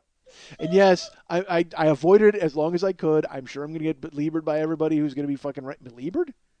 Beleaguered? Belabored? All of those things. I need to be in an English union. Regardless, you feel the way you feel. I feel the way I feel. That's fine. I just don't know when union became a dirty word in this country. I don't. I mean, as far as I know, the union's always backed everybody up and tried to do everything they could to help. And they're helping the powerless. They're helping the guy who can't. I mean, I've been sick and then forget it. Who cares? No one cares. I'm just amazed that people have been baffled into turning against their best interests. That's why, God forbid we get the tsunami. God forbid we get a crazy big earthquake. I mean, 9/11, I guess we came together and cleaned up. Is that what we did? I don't know what we did. No, if anything, it gave people a reason to use it as a scare tactic and put more people apart. And I can't imagine. The second a tsunami washed over San Francisco and destroyed it, half this country would be celebrating about how God had sent Sodom and Gomorrah's judgment to turn the fucking entire city into seawater. And you'd be like, oh, you're joking, right? But they wouldn't be joking. How do we expect to solve anything right now? Because they're saying we should now reinforce all of our nuclear plants and we should go ahead and take a look at and double check all the safety. Dude, there's a pothole at my house that has been there for 8 months. 8 months. Nobody will fucking fix it. Nobody. No, I don't know who to call to tell them to fix it. I almost wanted to go and fill it myself with empty pizza boxes. Because God knows I've got them. But I can't get this hole fixed in 8 fucking months. We're going to go ahead and reinforce all of the goddamn nuclear reactors? That's not going to happen in this country. Because the second no one will agree on the best way. It'll be like, Democrats will have one way, Republicans will have another way, and then all they'll do is fight over it for the next 19 months, over and over, until the next election. And then that guy will get in and he'll go, hey, you know what? Let's change this, man. Let's go ahead and figure out what we're going to do about these nuclear plants. And then he'll get sworn in, and then he'll have Michael Jordan to the White House. That's what he'll do. Jesus God, what's happening? It's all falling apart. I shouldn't care. Nobody should care. And we don't. You should just live your own life. That's right. Play Xbox and eat pizza. That's it. Let it all fall apart. The second a tsunami came or a 9 earthquake and fucking shattered anything in this country, people would be like, well, that's fine, but we're fixing that. No one's going to sneak in and let the gays get married while we're doing it, right? That's not going to happen? I mean, I'll take a look at these nuclear plants, but while I'm in there nosing around looking for cracks and what I can shore up, we're not going to go ahead and make sure any of these welfare mothers go ahead and have more anchor babies, right? Is that? Hang yourselves. You should be ashamed of yourselves. Ashamed, I say. Why can't you be more like me, living in the same one-bedroom apartment for 15 years with a wife who is really starting to get tired of you? Why not? Choose to live your life like me. That's what we need. tweakedaudio.com/40earbuds for anchor babies. That's what we need to do. They're taking over this country anyway. Let's just, let's plug in their ears and just teach them English early. Through the tweakedaudio.com/40earbuds. They come in brown, right? All right. Why is that outrageous? I literally talked about a tsunami for fucking hours, and then that's the one that gets you? Come on. All right, folks. Back to my emails. I get these emails. So they say, "Are you SAG-AFTRA?" I go, "Yep. Proud union man, Wisconsin." By the way, SAG-AFTRA, I'm in a union that I think Willis from Different Strokes might be an officer in. I have no idea. Every year, I should actually put that on my goddamn website. SAG-AFTRA, they have these elections every year, and every year you get this huge pamphlet of these actors who used to be busy acting, but now they've decided to get into the business of acting. So they're like, hey, make sure you send me to the table. I'm Davy Jones from the Monkees. I mean, honestly, is that who I want fighting the good fight? Yes, you know what? Because now they're saying that AFTRA is going to join the picket unions in Wisconsin. I pity you folks. I don't know. I have no idea what the presence of Morgan Fairchild is going to do for you. Although she could probably get a meeting with the governor there. That's the one thing that I will say. That one thing about the rest of the nation, they are starstruck. They might want to bitch and call it Holly weird and talk about celebrities and all that bullshit. But if fucking James Brolin came to town and wanted to talk to the governor, you telling me the governor wouldn't cancel lunch? Give me a fucking break. He takes that meeting stat.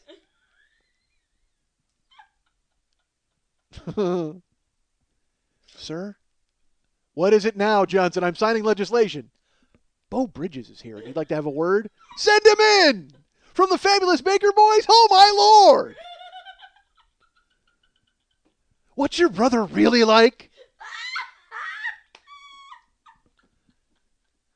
I saw you on My Name is... Weren't you on My Name is Earl? I think I saw you on My Name is Earl.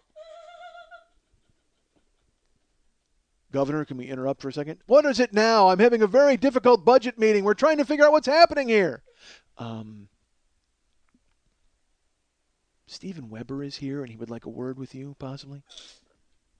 Steven Weber. He's from Wings, sir. Oh, send him in immediately, of course. Did he bring that girl who's a virgin, who I think is a virgin, who's not a virgin, with the blonde? She's pretty cute, right? Send her in. The cast of Wings flies to Wisconsin to help everybody out. All right. That's actually my show. That's actually a one-act play. The cast of Wings flies to Wisconsin to help everybody out. That's it. That's a great show. God damn it. Hopefully I'll get an email to audition for that. So I'm waiting for an email. So they ask me if I'm in union, and I say yes, of course. And then I have to go to bed. I should tell you this. I get these emails, like 10:30, 11 in the morning, and normally people are up at that time and they're doing, fucking pull-ups and eating Jello, whatever the fuck real people do in the daytime. I wouldn't know because I'm fucking Robert Pattinson all night long in a goddamn security job. Look, I'm not Robert Pattinson. All right, I'm certainly nowhere near that sexy or brooding. Uh, so I want to go to bed, but I now I'm having a correspondence with these people, so I can't fucking crash in case they write me and they go, well, we have one more question. Well, I got answers for you, but they're all in Z form. So I have to stay up now. So I waited up Monday, and they didn't write me back. And then finally, they wrote me at, it was like 3 o'clock in the afternoon. I had stayed up. That's one of the reasons my fucking sleep schedule's all whacked. But I stayed up till 3 in the afternoon, and then they said, hey, we want to offer you the part of announcer and football player on The Life and Times of Tim. It tapes this week. Are you available? Let us know. Send us a thing that you're confirmed and booked. So all right, let's deal with this in order. I read it, and then I had to lie down because I had leaped so high I had hit my head on the ceiling fan because I had actually booked a job in television. And not only a job in television, folks, one that I didn't even need to audition for. It's still, at this point, it's still a mystery how the fuck they have any idea who I am. To the point where I'm actually wondering, I hope they know that I'm the guy they think I am. Like, they weren't looking for like a Mike Smith and they sent it to the wrong fucking guy. So so they're like, let us know if you're booked and confirmed. Well, I didn't play the, hey, you know what, play coy with your date, call the girl an hour later bullshit then. I think I typed it before I was even done reading it. Like, it was like, let us know if you're confirmed. I just sent it immediately. And I just said, booked and confirmed, done. And they said, okay, well, we'll get a hold of you and we'll let you know what your call time is and when it is and when it tapes. And but they did say it would tape Wednesday, which is today. So I immediately contacted our friend Lily Bunchtup, and I said, hey, look, because I had told her it was in play, and then I said, look, they booked me, and so I have to let you know that we have to adjust the schedule of the show, and she said, great. And then she tried to eat pie, half asleep, and on pie night, she called me at like 4 in the morning. So the bottom line is I got booked. I got booked for the show called The Life and Times of Tim. Yeah, there's a fake cheer. But it's an animated show on HBO that I've actually watched before. I've seen 2 episodes. Now, here's the thing. I've seen 2 episodes, and I loved them when I watched them. But then I just never watched it. It's one of those shows where I went, I got enough shows. I don't need to tape that show. But I saw a show once where he had to go to the doctor, and the doctor was just an asshole to him. And then a pharmaceutical rep came in, and the doctor railed her in the waiting room, or in the doctor made him wait while he boned this pharmaceutical rep. And then the pharmaceutical rep came out, and she was furious, and then she kidnapped Tim, and then they had to run from the cops, and she was taking her experimental drug in the car. It was funny. The show was fucking hilarious, and it's improvised. You can tell when they're talking. You're like, yeah, that seems kind of loose. And I was hoping it was improvised since they didn't send me a script or sides or anything. So I waited. I got the information. They called me yesterday. They're like, hey, your call time's 10:45 a.m., which would explain to you why I have no... and here I'm already on. Fucking crazy. Because last night I had to work in Graveyardville. So I still need money. And I went ahead and did that last night. Got home at 6:30. Crashed for 2 hours. And got up and got showered and then went to do the thing. And then stayed up. I was going to go home and actually take a nap. But I wanted to come here and record because it didn't feel right. What do you care? You don't care. So, but I went and recorded it today. And I show up, and there's Tim Meadows. I walk in the door. There's young Tim Meadows there. He's there to record. And Nick Kroll is there. Nick Kroll is a series regular. And it's funny. I'll tell you this. Right now I have a gingerbread man. This is going to sound so dumb. My nephews in South Dakota, they have a school project where they built a gingerbread man, or a gingerbread lady. It's actually a gingerbread lady named Sally. And they're sending it to their relatives in far-off lands to take photos. And my sister-in-law said, hey, would you do this for us? And I said, absolutely. I would love it. So unfortunately, though, I sleep all day. So Karen got it, and she took the best picture. She put it on a raft, like a little floaty raft, and the pictures of it in our pool, but with a shadow of a palm tree over it. I mean, it's just like you could not take a better picture. It looks like it's genius.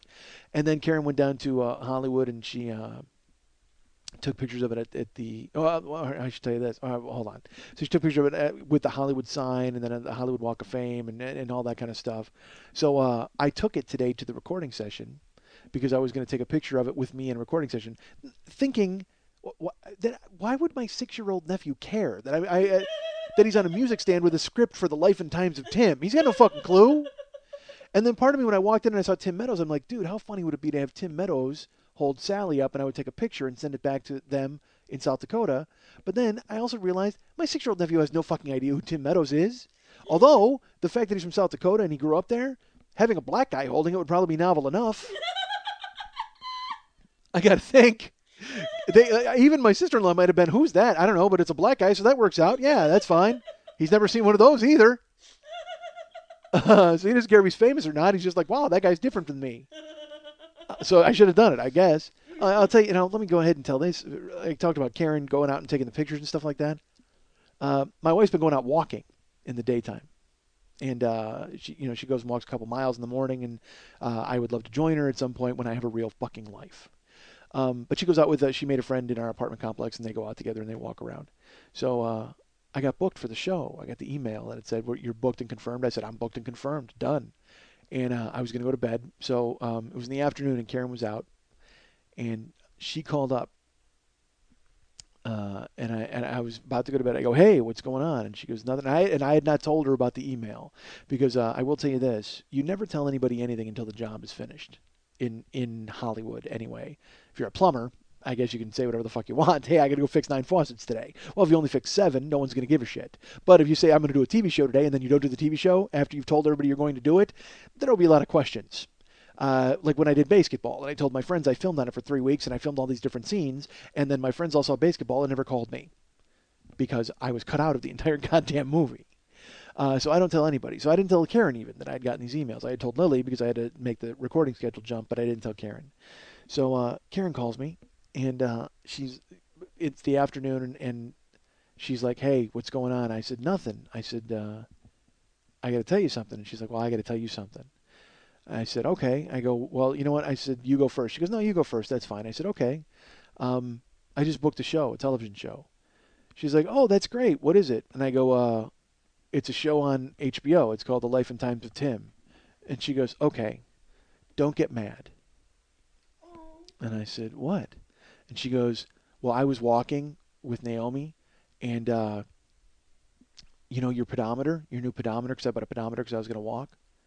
And I go, yeah. And she goes, it's gone. I don't know where it is. I go, oh, okay. She goes, yeah, well, I was walking, and I actually retraced my steps, and there were people in the park, and I know somebody must have grabbed it. And so I went and talked to them, and I said, did you guys see it? And nobody saw it, but I know one of them must have taken it, but I can't believe that it fell off. It's, it's only the second day I'm using it because I had been using my iPhone. I said, yeah, that's a drag. She goes, oh, okay. She goes, you're not mad? And I go, no, I mean, I guess that's all right. She goes, okay, well, I just wanted to tell you so to make sure you knew the pedometer was gone. I said, okay. Did you hear that I booked a fucking television show?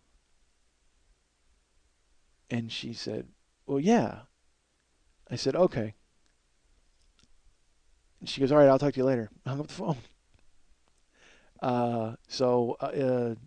It wasn't that big a deal, apparently.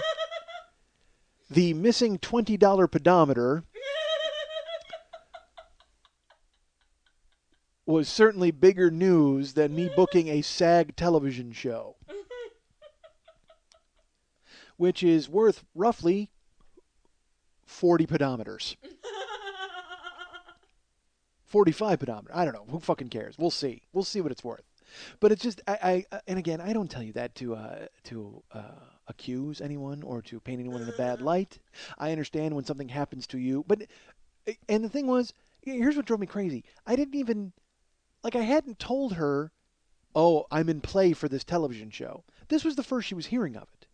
So maybe that's why she was kind of taken aback. And also, I must admit, I also said a show. I booked a show, which might have sounded like I booked a comedy show or something. I don't know. And then I've said I booked a fucking television show. And then she's like, yeah, I heard. And I'm like, okay. I guess she was in a hurry. Maybe, she's being chased by homeless people or whatever. I don't know what the fuck. Maybe she's dropping everything all over the place and it's being stolen. I got no idea. All I know is it was not that big a deal.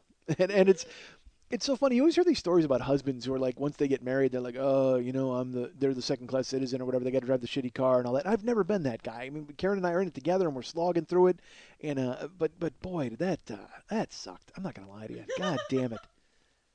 I mean, especially because we're struggling through everything now, and it was like, dude, this is kind of good news. And she always does this thing that drives me crazy, and I shouldn't even say it, but she does it. She'll always say, "Good for you, Michael." Like, yeah, but not like I've been saying good for you, but she'll say it like, well, that's good for you, and I'll always say that's good for us. Like it's good for us. This is for us together. It's not, and she'll just be like, good for you, and I'm like, no, it's good for us. God damn it, right? I guess it's not. So I told her, and then she came home later. And she never asked about it. She didn't say anything. And then I said, I go, well, Wednesday I got to do that television show in the day. And she's like, oh, yeah, tell me about that. I'm like, all right. I guess I'll fill you in on the fucking television show I booked. And, she came around eventually. But right in the beginning, man, that fucking blew. I won't lie. Because she doesn't listen to this show. And who cares? You know what I mean? And I don't blame her for it. I can't lie. I haven't listened to the last 30. And that's not good, man. I mean, I should be keeping track of everything because I'm fucking funny. I listen back to some stuff and I go, God damn it, I'm hilarious. And I'm sure Lily's tired of me going, hey, did I talk about this? I would have a better idea if I would listen to the goddamn show. But who wants to hear me? I do. But that's the thing. It's like this weird coin flip. It's like 6 of 1 where I'm just like, I'm a fucking idiot. Who the fuck wants to listen to me? And then part of me is like, God damn it, I'm a genius. I got to listen to me. So what? So I go to tape the show today, and I was going to have Tim Meadows hold Sally, but I did not. And then I found out, and all right, here, brace yourselves, folks. Here's the part where I whine like a child. I get there, and again, I don't have any. They told me I'm the announcer and a football guy. I'm like 2 different roles. So that I walk in the door, and they go, hey, Mike, and this guy Scott knew me, and he goes, here, I'll get you a script. And he handed me the script. He goes, all right, we'll be ready for you eventually. My call time was 10:45. They said I'd be done by 2. So I didn't know what to expect. I had no idea what it was going to be. I didn't know anything at all. And I'm sitting there, and I struck up a conversation with a guy who's a series regular. His name's Matt, I believe. And he could not have been cooler, and he was really nice. He is the only person, and this is I swear to God, this is true. He's the only person who, when we were talking, and because I was telling him I didn't know how I got the job. I have still had no idea how they'd heard of me, and I figured somebody must have listened to the podcast. So we were talking, and when he said, well, how do you think it happened? I said, well, I do a podcast that they might have heard. He's the only person who's ever gone, that's great. You do a podcast? And I go, yeah. And he goes, oh, my God, what's it called? Like, he knew what podcasts were. It's the only time I've ever had a discussion with a stranger, like someone out of who I didn't have to go, podcasts are like radio for the internet, but it's a show that I do every week. I don't do it every day, and I record it myself. Like, where you have to explain everything. And don't get me wrong, I still had to fucking explain everything to the guy when I had to tell him, well, I did this and I did that and I wound up here doing this. But he genuinely wanted to know. He was asking questions because he has a home studio. He was like, I've always thought about doing the podcast thing, but I've never been able to do it. And he goes, I can't imagine. And this was funny. I said to him, I go, yeah. I go, when I do my show, I go, it's just me talking. And he goes, really? He goes, I listen to some shows and it's like an interview show and there's a bunch of guys. I go, yeah, it's just me and my producer. She doesn't have a mic, but she's nice enough to think that I'm entertaining and she pays attention throughout the show. And he goes, I'm going to say this. It's going to sound weird. It sounds like you would have to have a lot of problems to do a show like that by yourself. Not that I'm saying you have a lot of problems. And I go, oh, no, you're right. I have a lot of problems. I go, you're absolutely right. There's no getting around it. I go, dude, it's me talking sometimes for 2 hours. Yeah, there's a lot of shit going on. And he goes, okay. He goes, I didn't mean to offend you. And I go, you didn't. I go, you're absolutely right. I go, it's me telling stories of my life, things that have happened in the past, things that are happening right now. And he goes, okay.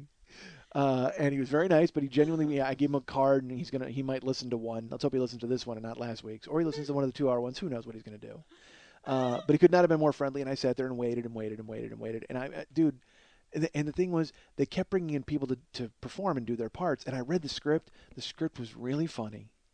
And not the script on the page was funny, but then they encourage you to be funny within and go out of the boundaries of the script. Because they brought Nick Kroll, and he's a series regular, he's a comedian, and he was very nice. I was talking to him outside. We've met before at the UCB, and he went in with the lead guy, and they were doing lines over and over and just making each other laugh. That was the whole, because that's what they want, is they want to try to find the funny, and I mean, that's ideal. How fucking great would that be to just go in and fuck around on microphone until you make yourself laugh? I've done that with, it's funny, Mex and I have done that, where we'll just sit there on the microphones and we're doing stuff and we just laugh. We've tried to actually manufacture banter and make it funny, and we both go, this doesn't sound normal at all. We have to, let's just talk and try to be funny, and if we capture it and it's funny, that's great, and that's what we've done. So that's what these guys were doing with an actual fucking show on HBO. It was a dream, because I've always gone in and I've known my lines, and I've tried to make sure, and they don't want you to ever color outside the lines, but to bring me in and let me be a guy who just fucking talks, oh my Christ, awesome. But they give me the script, and I'm the announcer. The announcer has 4 lines, like a chunk, like he's like an actual basketball announcer, and they told me they didn't need the football player, so I had just the announcer part. And I'm reading all the other parts, and I'm like, everything else is hilarious. Like everything else is really funny, and I'm a straight announcer. And I'm like, dude, I'm fucking hysterical. You can't waste me on just straight announcer. Why can't I be bar guy who gets pissed off and yells? Why can't I be any of these other guys? But I'm like, whatever the fuck. And then I'm like, how the fuck did they bring me in? If they know me from the podcast, how did they bring me in for straight announcer guy? Like, it just seemed like such an incongruous booking. But I don't give a fuck. I'm getting 40 pedometers. So I'm like, all right, let's do this. So I'm in there looking at the script, and I'm excited, and I meet Matt, and he's nice. I hear him doing his part, and they're all rehearsing and being funny and all this. And I just keep looking at my line. I'm like, all right, I can deal with that. And then I won't lie to you, I panicked. Because they tell you to kind of improvise. They want you to be fun and be out of the script. Well, everybody else gets to bounce lines off one another and all that stuff. I'm a fucking basketball announcer, so I have to be funny if they're even gonna tell me to improvise. I got to do it alone. I'm gonna be in there alone, and I got to make up whatever the fuck. So then in my head, I'm starting to think of different things I can say and what I can do, and trying to rewrite it. But I don't want to rewrite it because I don't want to offend them by rewriting their script. And it's just, I'm in my fucking head, folks. You know me. That's where I live. So time goes by, tick, tick, tick. Time goes by, tick. And if my call time's 10:45 a.m., they don't even get to me till like 12:15. I mean, you're gonna let me sleep 2 more hours? Fuck. What am I bitching about? Again, it's not like I'm out fucking looking for bodies in the woods. And by the way, there are no more woods. When I meant the woods, I meant the piles of wood. See, that's real tough work. I'm sitting on a fucking cushy couch eating a free banana, wondering about being the announcer and pissed off I can't be bar guy. We all have our own problems, folks. So then they came out and they were very nice. They're like, all right, are you ready? And I said, yeah. And nobody said a fucking word about how they knew me or any of it. And I go in to record. A fucking amazing studio. It wasn't just because I've been in voiceover studios and you stand in a plexiglass box and do your shit. I walked in and it was a giant room covered in wood. It was a orchestra room, and that's where they do it because that's how they like to do it in this particular studio. So I walked in and I put it down. They come in and adjust the microphone, the music stand, and they're like, all right, here's what we want. Just do it. Go ahead and give us whatever you got on the page. And so I did a straight recitation off the page. And basically, the plot. I'm going to give it away. It's not going to air till June. Tim and his friend wind up at the Jets game, and they have a friend who's a priest, and he winds up being the team chaplain for the Jets. And he has some inside information, and he's in the hole to a bookie, so he gets Tim to go and place a bet for him so he can get out of debt. But the bookie refuses to take the bet because the priest owes him so much money. So the bookie turns them away. They go to talk to the priest. The priest is like, look, I only have like $9,000 left. Take it and bet it on the Jets. You have to do it because it's going to save me. So Tim's going to get his girlfriend to do it. So Tim's buddy, who's played by Nick Kroll, convinces him, you know what, we can do this for him, but let's find a sure thing bet instead of the Jets. Let's do whatever, because obviously this isn't a sure thing. We want to help him out. Let's get a sure thing. So it turns out Tim, from a previous episode, is friends with a female basketball player from the WNBA, and he goes to her to have her throw the game, and he'll pay her some money. Jesus. I know, it sounds convoluted, but she agrees to it right away. So they bet all of the money on the women's basketball game. And the bottom line is they go to a bar to watch the Jet game. They turn the channel, and they turn on the women's basketball game. And, of course, the bar patrons are furious that they put on the women's basketball. And then you just hear me. I'm an announcer. And I just go, and the lines were, Tough day here for the Newark Ball. Whatever. A bizarre start to this game as Tanya Wilson tried to dunk on her own rim 5 times to start the game and was benched and tested for drugs. I'm paraphrasing. But it was a straight announcer and just like a straight call of what had happened. So I did it a few times, and I talk fast. So they were like, you got to slow down. But they were very nice, and they go, you know what, walk around a little, say whatever you want, add in what you can, and which is great, but I don't know how crazy they want me to be, because I will tell you this, everybody else is saying cunt and fuck you, and because they're all angry. It's a very angry show.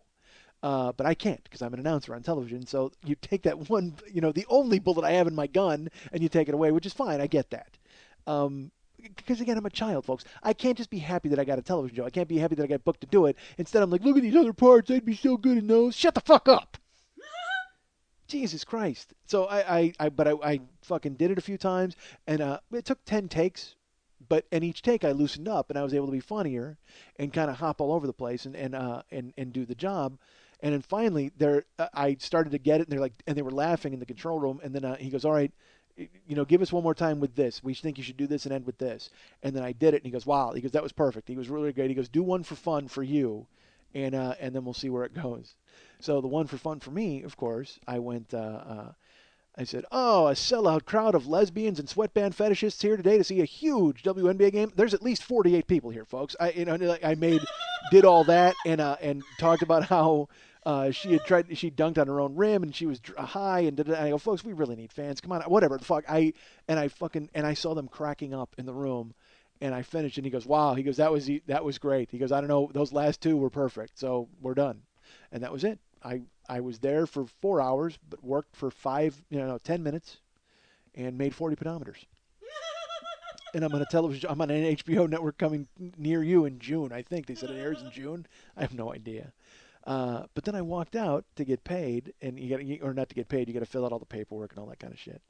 And I met the guy who created the series. He's the voice of Tim, and he was the one coaching me in my headphones. And I met another guy who's an exec producer, and then they came out, and the guy goes, lesbians and sweatband fetishists. And I go, yeah, I just laughed. And that was the recording engineer. And finally they go, all right, we got some paperwork. Nice to meet you. And I go, hold on, I got to ask this. I go, how did I get this job? And they just started laughing. And I go, does somebody know me from the podcast, or does somebody know who I am? And they go, no, probably. Do you know B.J. Porter? And it clicked, because B.J. Porter is a writer and a producer here in town, and he is the co-producer of Comedy Death Ray, which is a comedy show that I've done a few times. And BJ has always championed me and always kind of championed what I do. And I actually approached him to direct the One Man, but he was not available, unfortunately, because he was directing Brett Gelman's One Man at the time. And he was very nice. And he has always been a guy who kind of believed in me and what I do, even though I'm not like hipster material because Death Ray is very kind of a hipsterish crowd. And Scott Aukerman and BJ Porter were always nice, and they would always put me up. But BJ would always champion me, and it was like I haven't talked to BJ in like 5 months, and somehow they had asked him, and he had referred me, and then they heard me on the podcast, and booked me for the show. So I owe BJ lunch, I think. You know what? I think I owe him at least 10 pedometers. I gotta give BJ at least 10 of my pedometers to thank him for this. But it was it was crazy to hear, again, because I didn't have to audition. Dude, I got to tell you, I don't know how that half lives, except for today. I know now. But to be able to just get someone who calls you up and goes, hey, can we pay you to be you? Yes. Yes, you can immediately. That's fucking fantastic. And then I just walk around with the Pete grin, the fucking 4chan troll face on my face the entire time, just like driving and nodding like, yeah, all right.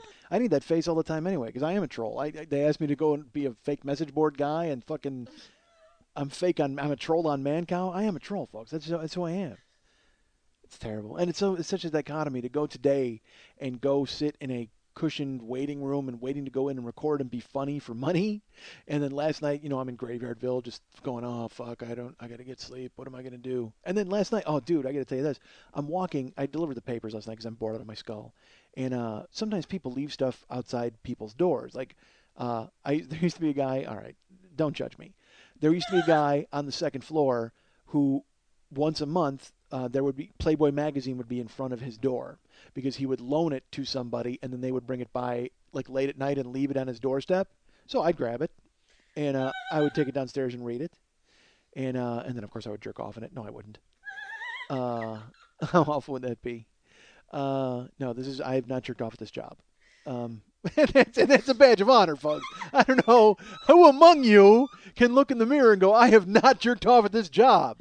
I bet not many.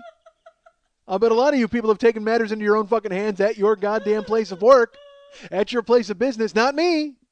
Not at this job. All right. So I would walk around and there would be a Playboy and I'd scoop it up and I'd read it and then I'd carefully place it back. And I'd always make sure to figure out the angle just in case it was a trap. You never know if you put out like a Playboy trap and just see if like someone stole it. Who knows? So I would always make sure it was put back the same way by the time, he woke up. Who knows? So I'm walking around delivering the papers the other day and I told a story. I don't know if it was earlier this year or if it was in year 2. There was a couple that started moving a couch at 5 o'clock in the morning or like 4:30 in the morning. And it just sounded like an approaching monster. Like it was galumphing down the stairs and I had to go help them, and it smelled like fucking bong water and cat piss. That's where they were ditching the couch, and they were, the woman was drunk and she had fucking, no bra on, and I was like, well, I wonder if I can get invited for a drink. Who knows? Whatever.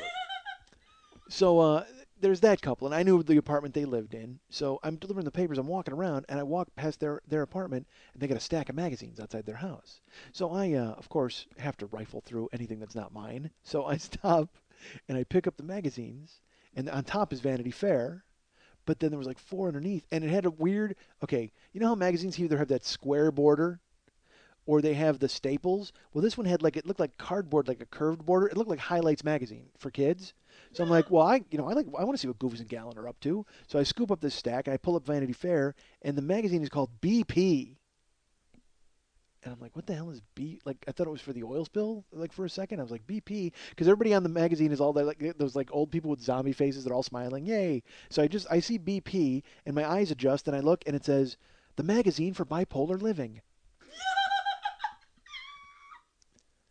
And I'm like, bipolar living? What the hell is that? So I open it up, and it's a magazine for bipolar people, and which maybe explains why they're moving a couch at 4 in the morning and they have to get high all the time to fucking take the edge off. I have no idea.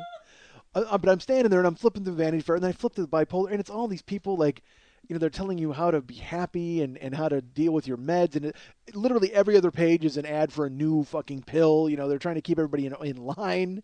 And I'm flipping through it and there's 4 of them. And they subscribe because they have like a weird, an address label.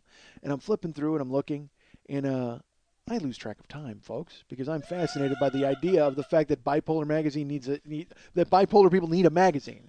Like, do all illnesses have a magazine? Is it like AIDS Weekly? I mean, I have no idea if they find out and they reach out to these people. HIV Illustrated, is that for anybody? I don't know. So I'm flipping through the BP magazine because it looks like one of those weird medical journals, and those things crack me up because I can't even understand the amount of. It's like when you have cable and you look at all the shows that are on, and I go, why can't I get a fucking job writing on something? I mean, I could write these idiots catching crabs in Alaska. Why the fuck can't I write the narrative for that?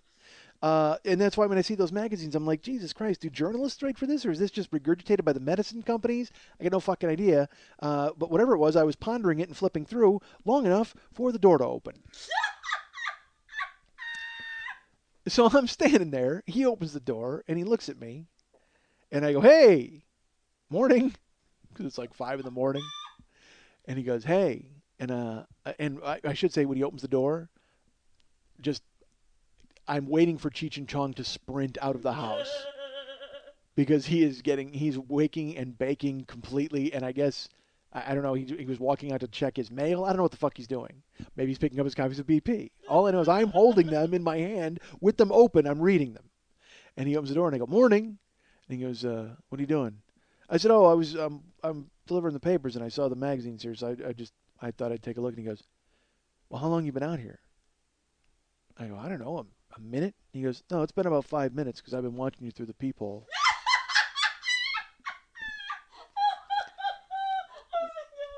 And but I don't know what he thinks he's getting over on me. I didn't. Again, it's not like I'm jerking off to his BP magazine. I'm just flipping through it. I'm looking at it. I didn't do anything wrong. I'm just standing out there reading that guy's shit. Don't leave it outside if you don't want somebody to read it. Put it in your goddamn house. Because, yeah, I was watching through the peephole. And then I kind of look at him like, what a creep. Like, is he just getting stoned at the peephole, doing bong rips and looking at the guy? Which is awesome. I would do that kind of shit because I love being a spy. So maybe he was being a spy. All I could think was he saw me, like he saw the peephole get dark as I walked by, and he decided to peep out, and he just saw me flipping through his magazines. So he goes, I've been watching through the peephole. And I go, oh, great. I mean, what do you say to that? And he goes, all right, well, I'll take those. And I go, okay. And I go to hand them to him, and I go, BP magazine. And he goes, yeah. And I go, that's for bipolar people? Is that what it said? And he goes, yeah, it's for bipolar people. I said, oh, okay. Well, here you go. And I go to walk away, and he goes, well, they're not mine. And I go, what do you mean? He goes, they're my cousins. And I go, they have your subscription label at the bottom. He should have known I'd had 5 minutes to study them. You're not going to get over with this cousin bullshit on me. And he goes, no, it doesn't matter. He goes, they're my cousins, but I get them here for him, and he picks them up later. And I go, so your cousin needs 2 addresses? And he goes, yeah. And I go, oh, that makes sense. And he goes, why? And I said, well, he's bipolar. Guy needs 2 addresses if he's bipolar, right? And I just made the fucking Pete grin face, the troll face, and just nodded my head because I was so proud of myself. So fucking proud.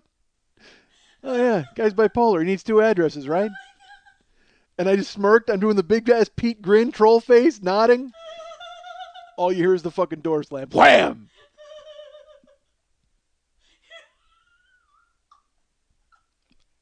You guys can get me at MikeandMikeSchmidtComedy.com. You can be friends with me at Facebook.com/the40yearoldboy. You can follow me on Twitter at Twitter.com/the40yearoldboy. You can follow our friend Lily Von Stupp at Twitter.com/Lily Von Stupp. Or you can follow her at Twitter.com/MNTs if you'd like. And if you want to write her a personal note and find out about... actually, don't even find out about anything. If you want to write her a personal note and weigh in on gun versus wheelchair... which is that's the issue that's gripping our times. Go ahead and write her a note at lily@burlesque411.com. That's Lily, Lili, at burlesque411.com. Zazzle.com/40yearold boy. Please buy all his stuff.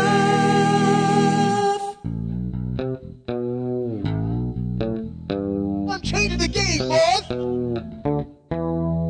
Want to remind you folks about the Monday Night Teas every Monday night at the 3 clubs on Santa Monica and Vine, 10 o'clock p.m., I believe, correct? Yes.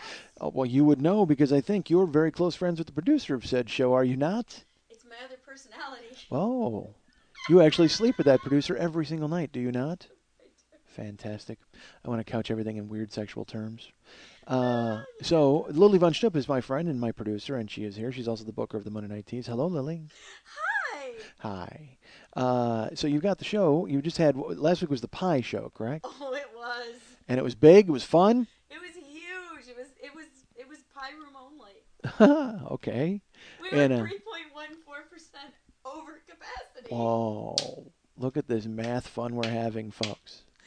Well, good for you. Well, that's good news. And so then this week is a show. Is it a theme show? It is not. Okay, it is a normal Monday Night Teas, which is also brilliant. Yes, Big Buster Balloon is hosting. We've got Russell down from Portland. We have imported cock at the Monday Night Teas. Okay, hold on. Is he Russell down from Portland? No. That's funny. Or is he Russell down from Portland? Russell, and he's down from Portland. I'm Okay. sorry. Yes. All right, so all right, so that's fine. I just want so we don't know. He's just Russell like Cher, Well, no, I can't think of his last name right now, and I'm trying to come up but with he's it. down from Portland. He's coming from Portland. Right, he's not Russell down No, from Portland. Yes, he's Russell, and he's down from Okay, good. I need these people need to know. Because people right now are like, oh, it's not Russell down from Portland. Well, I can't go then. I'm not interested. But trust me, you'll still like Russell down from Portland. Yes. And there are ladies as well this week? Oh, yes. Madeline Sinclair is performing. Oh, God. gosh, go to the website. Awesome. MondayNightTees.com? Yes. Or Burlesque411.com? I think it may be up there. I'm not sure. Okay. And you'll be there? Will you be hosting or anything? I will not be. I will be there, but I will not be hosting. I will be hanging out, entertaining. I blew my wad last week. I'm exhausted. So you'll just be your Auntie Mame self. I will be my Auntie Mame self. Scouring around and taking care of business. All right, well, that's good news. So go to the Monday Night Tees every Monday night at 3 clubs on Santa Monica and Vine at 10 o'clock p.m. on Mondays. I'm going to say on Mondays one more time. On Mondays. Folks, if you go to Facebook.com/the40-year-old boy, first of all, if you'll notice on my sidebar there, I've created, because I kept telling you guys to be Mex's friend, David Hernandez, and I didn't know how to find him. I'm like Facebook.com/genius artist. I have no idea where he'd find, but now I've arranged it. If you go to my page, folks, and over where all my friends are in the little sidebar, I've got all my friends, but then I have Mike Schmidt Incorporated, and there you'll see Lily Bunched Up, and there you'll see David Hernandez. So go ahead and be friends with everybody in Mike Schmidt Incorporated if you have not already. It would be great. We all like to harvest friends. We all want to know that we're loved, yes, don't we? So go be friends with David Hernandez, who does all the theme music and all the artwork and everything else for this show that you hear as I tumble through it, and all I do is talk, as I've mentioned many times. Facebook.com/the40-year-old boy. You can go. There are many. First of all, there's the Westside 86 Jokers, which is the Mike Schmidt fan club. You can go ahead and join that and support mediocre comedy all over this great land of ours. There's also plenty of pages of people have created to bring me to their towns. As I've mentioned, there's a couple of Australia pages. There's an Ireland page. There's a New York page, which is kind of frozen until we find out what's going on with the New York Fringe Festival. There's an Austin, Texas page, but I think I might have given up on Austin because it hasn't moved and nobody really contacted me about venues and stuff like that, which is fine. I understand that. Everybody's very busy and they got their own thing going on. So the other pages, Minneapolis, that's kind of a big deal. So I've talked to some guys there about some venues, and last thing I heard was there was a bowling alley in play, which I think seems crazy. I don't know how I'm going to play in a bowling alley, but that's fine. Hopefully it works out. And then there was also a new page has been invented, folks. I don't know if it's invented is the right word. A new page. Bring Mike Schmidt to Indianapolis, folks. So people want to bring me to Naptown, as I say Naptown. Oh, and bring Mike Schmidt to Kansas City is also new, too. So bring Mike Schmidt to Kansas City, bring Mike Schmidt to Indianapolis so he can meet the Royals and the Indians, or the Chiefs and the Colts, or he can meet the Pacers and the no basketball team because Kansas City doesn't have a basketball team. Or I can go to the former Kansas City Scouts Arena, and that's where the Pacers are. I'm naming all these stupid teams. It's just dumb. That's hockey. Did I say hockey? Yeah. Scouts and Indiana doesn't have a hockey team either. The Racers? They used to. So, so all these pages to bring me to your town. If you want to sign up and bring me to your town and show me that there's some sort of support to bring me to Minneapolis or bring me all over. Once I can find out if enough people will come, then we can start looking for venues, and then I can come out there and do the one-man show, which was called Success is Not an Option, until some cockfuck in this town decided to take a title that was kind of close to it. So right now, it's still Success is Not an Option, also the 40-year-old boy. It's also the slurring asshole with 2 hours of sleep. Why don't we call it that? As I try to plow through this the best that I possibly can. So go ahead and join those pages if you want. That would be great to try to get me to come to your town. A town that already has me coming to visit is Portland. That's right, ladies and gentlemen. I'm bringing the Success is Not an Option one-man show to Portland April 15th. That's a Friday night at Hipbone Studios. Tickets are available on Brown Paper Tickets right now as we speak, and I'll be twittering the link for that later tonight. I'll also have it on my Facebook page, facebook.com/the40-year-old boy. We've already sold some tickets. I'm very excited about that. I don't know who's going to be with me. It might be just me. Our friend Lily may be coming. We don't know. But I know that I will be there April 15th, 8 o'clock at the Hipbone Studio, Mike Schmidt one-man show in Portland, Oregon. Yeah, not Maine. Sorry, Maine. Take that, Maine. If you go to MikeSchmidtComedy.com and you go to the Joe Business page, folks, you can click through to the Zazzle store and buy any number of products that nobody cares about. Or you can go ahead and pick up a year 1 or year 2 download set. Or you can actually pick up the Super Angry Guy Gene Happy Good Time Yelling combo, which is year 1 and year 2 together. Individually, they're $25 each, which is a pretty good price, but together they're $40 each. Look at that, you save $10, folks. You want to do that, right? And pretty soon there'll be year 3 up there to purchase, and I have no idea what that's going to be called. I'm sure it'll have some fun sort of name because that's what I do, right? And I will tell you, I don't know if there's going to be a year 4 ever package because I don't know if there's going to be a year 4. I'll just throw that out there for you folks. But we are at year 51. Year 51. Oh my God! Well, if I'm doing this in year 51, by that time the dome should be finished over Fukurama Prefecture. So go ahead and join those pages and bring me to your towns and go to the Zazzle store and buy what you can. And if you want to donate to this show instead of purchasing some merchandise or anything like that, like a lot of you have, people like David H. David H. has donated to the show. Our friend Amity A. has donated. This was her third donation. Amity A. She actually came to the One Man in San Francisco. It was nice to meet her out there. Brian W. Brian W. contributed to this show. And let me tell you, if you folks are sitting out there going, say the full name, damn it. I tell you right now, I don't say the full name unless people specify. People like Michael Caldwell, who said, hey, do me a favor, say my full name. I don't care if people know that I listen to your stupid show. And I think that's actually the verbiage you used. And I was like, okay, I'm happy, I guess. My stupid show. Thanks, Michael Caldwell.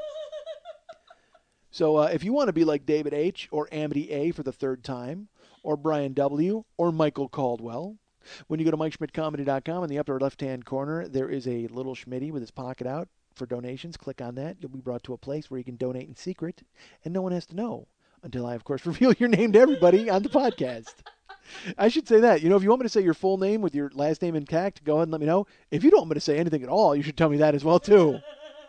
Because, I mean, the last thing I want to do is get people in trouble who don't want to be in trouble, for Christ's sake. So if you don't want to be, outed, make sure you call me and tell me. Don't call me. Nobody has my number. I am so tired, folks. I got to go home and fucking just crash. That's what I'm going to do. Except I got to watch Idol. I got to watch Idol and crash. And I got to watch Top Chef. I got to watch Top Chef, Idol, and crash. I got a busy Wednesday night coming up, folks. God damn it. What a busy Wednesday night. And then after I watch those, I'm going to go on the internet, and I'm just going to watch that clip of the bully in Australia getting body slammed over and fucking over again, because it is awesome. And yes, I've heard everybody complaining now. They're like, oh, the one kid was 12 and the other kid was 16. I got news for you. I don't give a fuck if you're 12 or 24 or 36 or 48. If you punch a guy in the face, be ready to get fucking body slammed, all right? I don't give a fuck how old he is or what size he is. And you know what? I watched that video, and it pisses me off. Everybody's pissed off about the suspensions.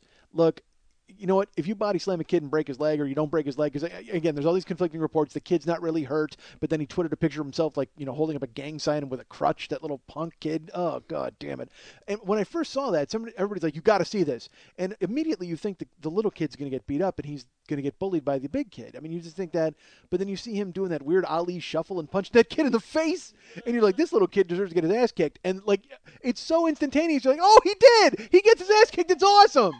But here's what pisses me off about it is, you can sort of tell from the verbiage, because you find out the backstory. I haven't been able to find the site where they explain the full backstory, but all I know is I guess that kid, Casey, has been picked on his entire, school career or whatever. And when you see that video, I can see it. I didn't even need any audio. I didn't need any backstory. You see that little kid was put up to punch Casey in the face by bigger kids. Bigger kids went, because the bigger kids went, he's never going to do anything to you because we're here. Go, because it was more of humiliation. I guarantee you, the older kids were tired of picking on Casey, or not tired of it, but they were just like, let's find a new way to humiliate him. So they were going to have a 12-year-old beat him up. I know exactly how it works. We all lived it. Everybody saw that happen when they were in school. Everybody saw it happen when they were kids. They were like, we got to think of a new way to humiliate him. Oh, you know what? Let's have a 12-year-old kick his ass, and we'll stand behind the 12-year-old so he knows that he can't hurt the 12-year-old, or else we'll jump in. Because that's what happens. You see that kid throw punches and punches, and then he body slams the fuck out of him, and that asshole in the backpack walks up, and he's going to punch Casey. That's what he's planning on doing. He's going to go ahead and step to him and reiterate, no, you're the bullied, we're the bullies. You don't get to fucking do that. And that girl comes walking up, and she puts her hand on his chest. She's like, let him alone. And you see Casey walk away, and then you see the guy with the backpack go after him, and then it freezes. And unfortunately, the way it works, I wish it wasn't true. When Casey comes back to school, those kids are going to kick the shit out of him. They are. Those big kids with the backpacks are going to beat him up. So I'm putting out a call to everybody in Australia, all right? And everybody in the world, if you want to go there. You know what? I say we just send all the people from fucking Fukuoka Prefecture down there to be Casey's fucking bodyguards. They can walk around with him like the crazy 88. Just get him all the fucking clothes and the masks, and they can escort Casey from class to fucking class and kick the shit out of those tall kids with the backpacks, for God's sakes. They're not, what are they doing? You know what? They might have radioactive powers now at this point. They could just fucking fly down there and shoot fucking lasers.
Why do I spit out this random bullshit that nobody fucking cares about? I am peddling obscenity. I am going to get a whole fucking army of you people, and you know what we're going to do? We're going to listen to me and then do nothing for an entire fucking week. I can't be trusted. Don't you people know this? It was like the Back to the Future of suck. I don't want to have a boner in somebody else's pants. I need to shoot up heroin and jog. Hey, ass fuck, are you listening to anything that I'm saying to you? Fuck, somebody's got to shut that old guy up. And I'm like, fuck you! I'm not a potato! I'm a goddamn cantaloupe!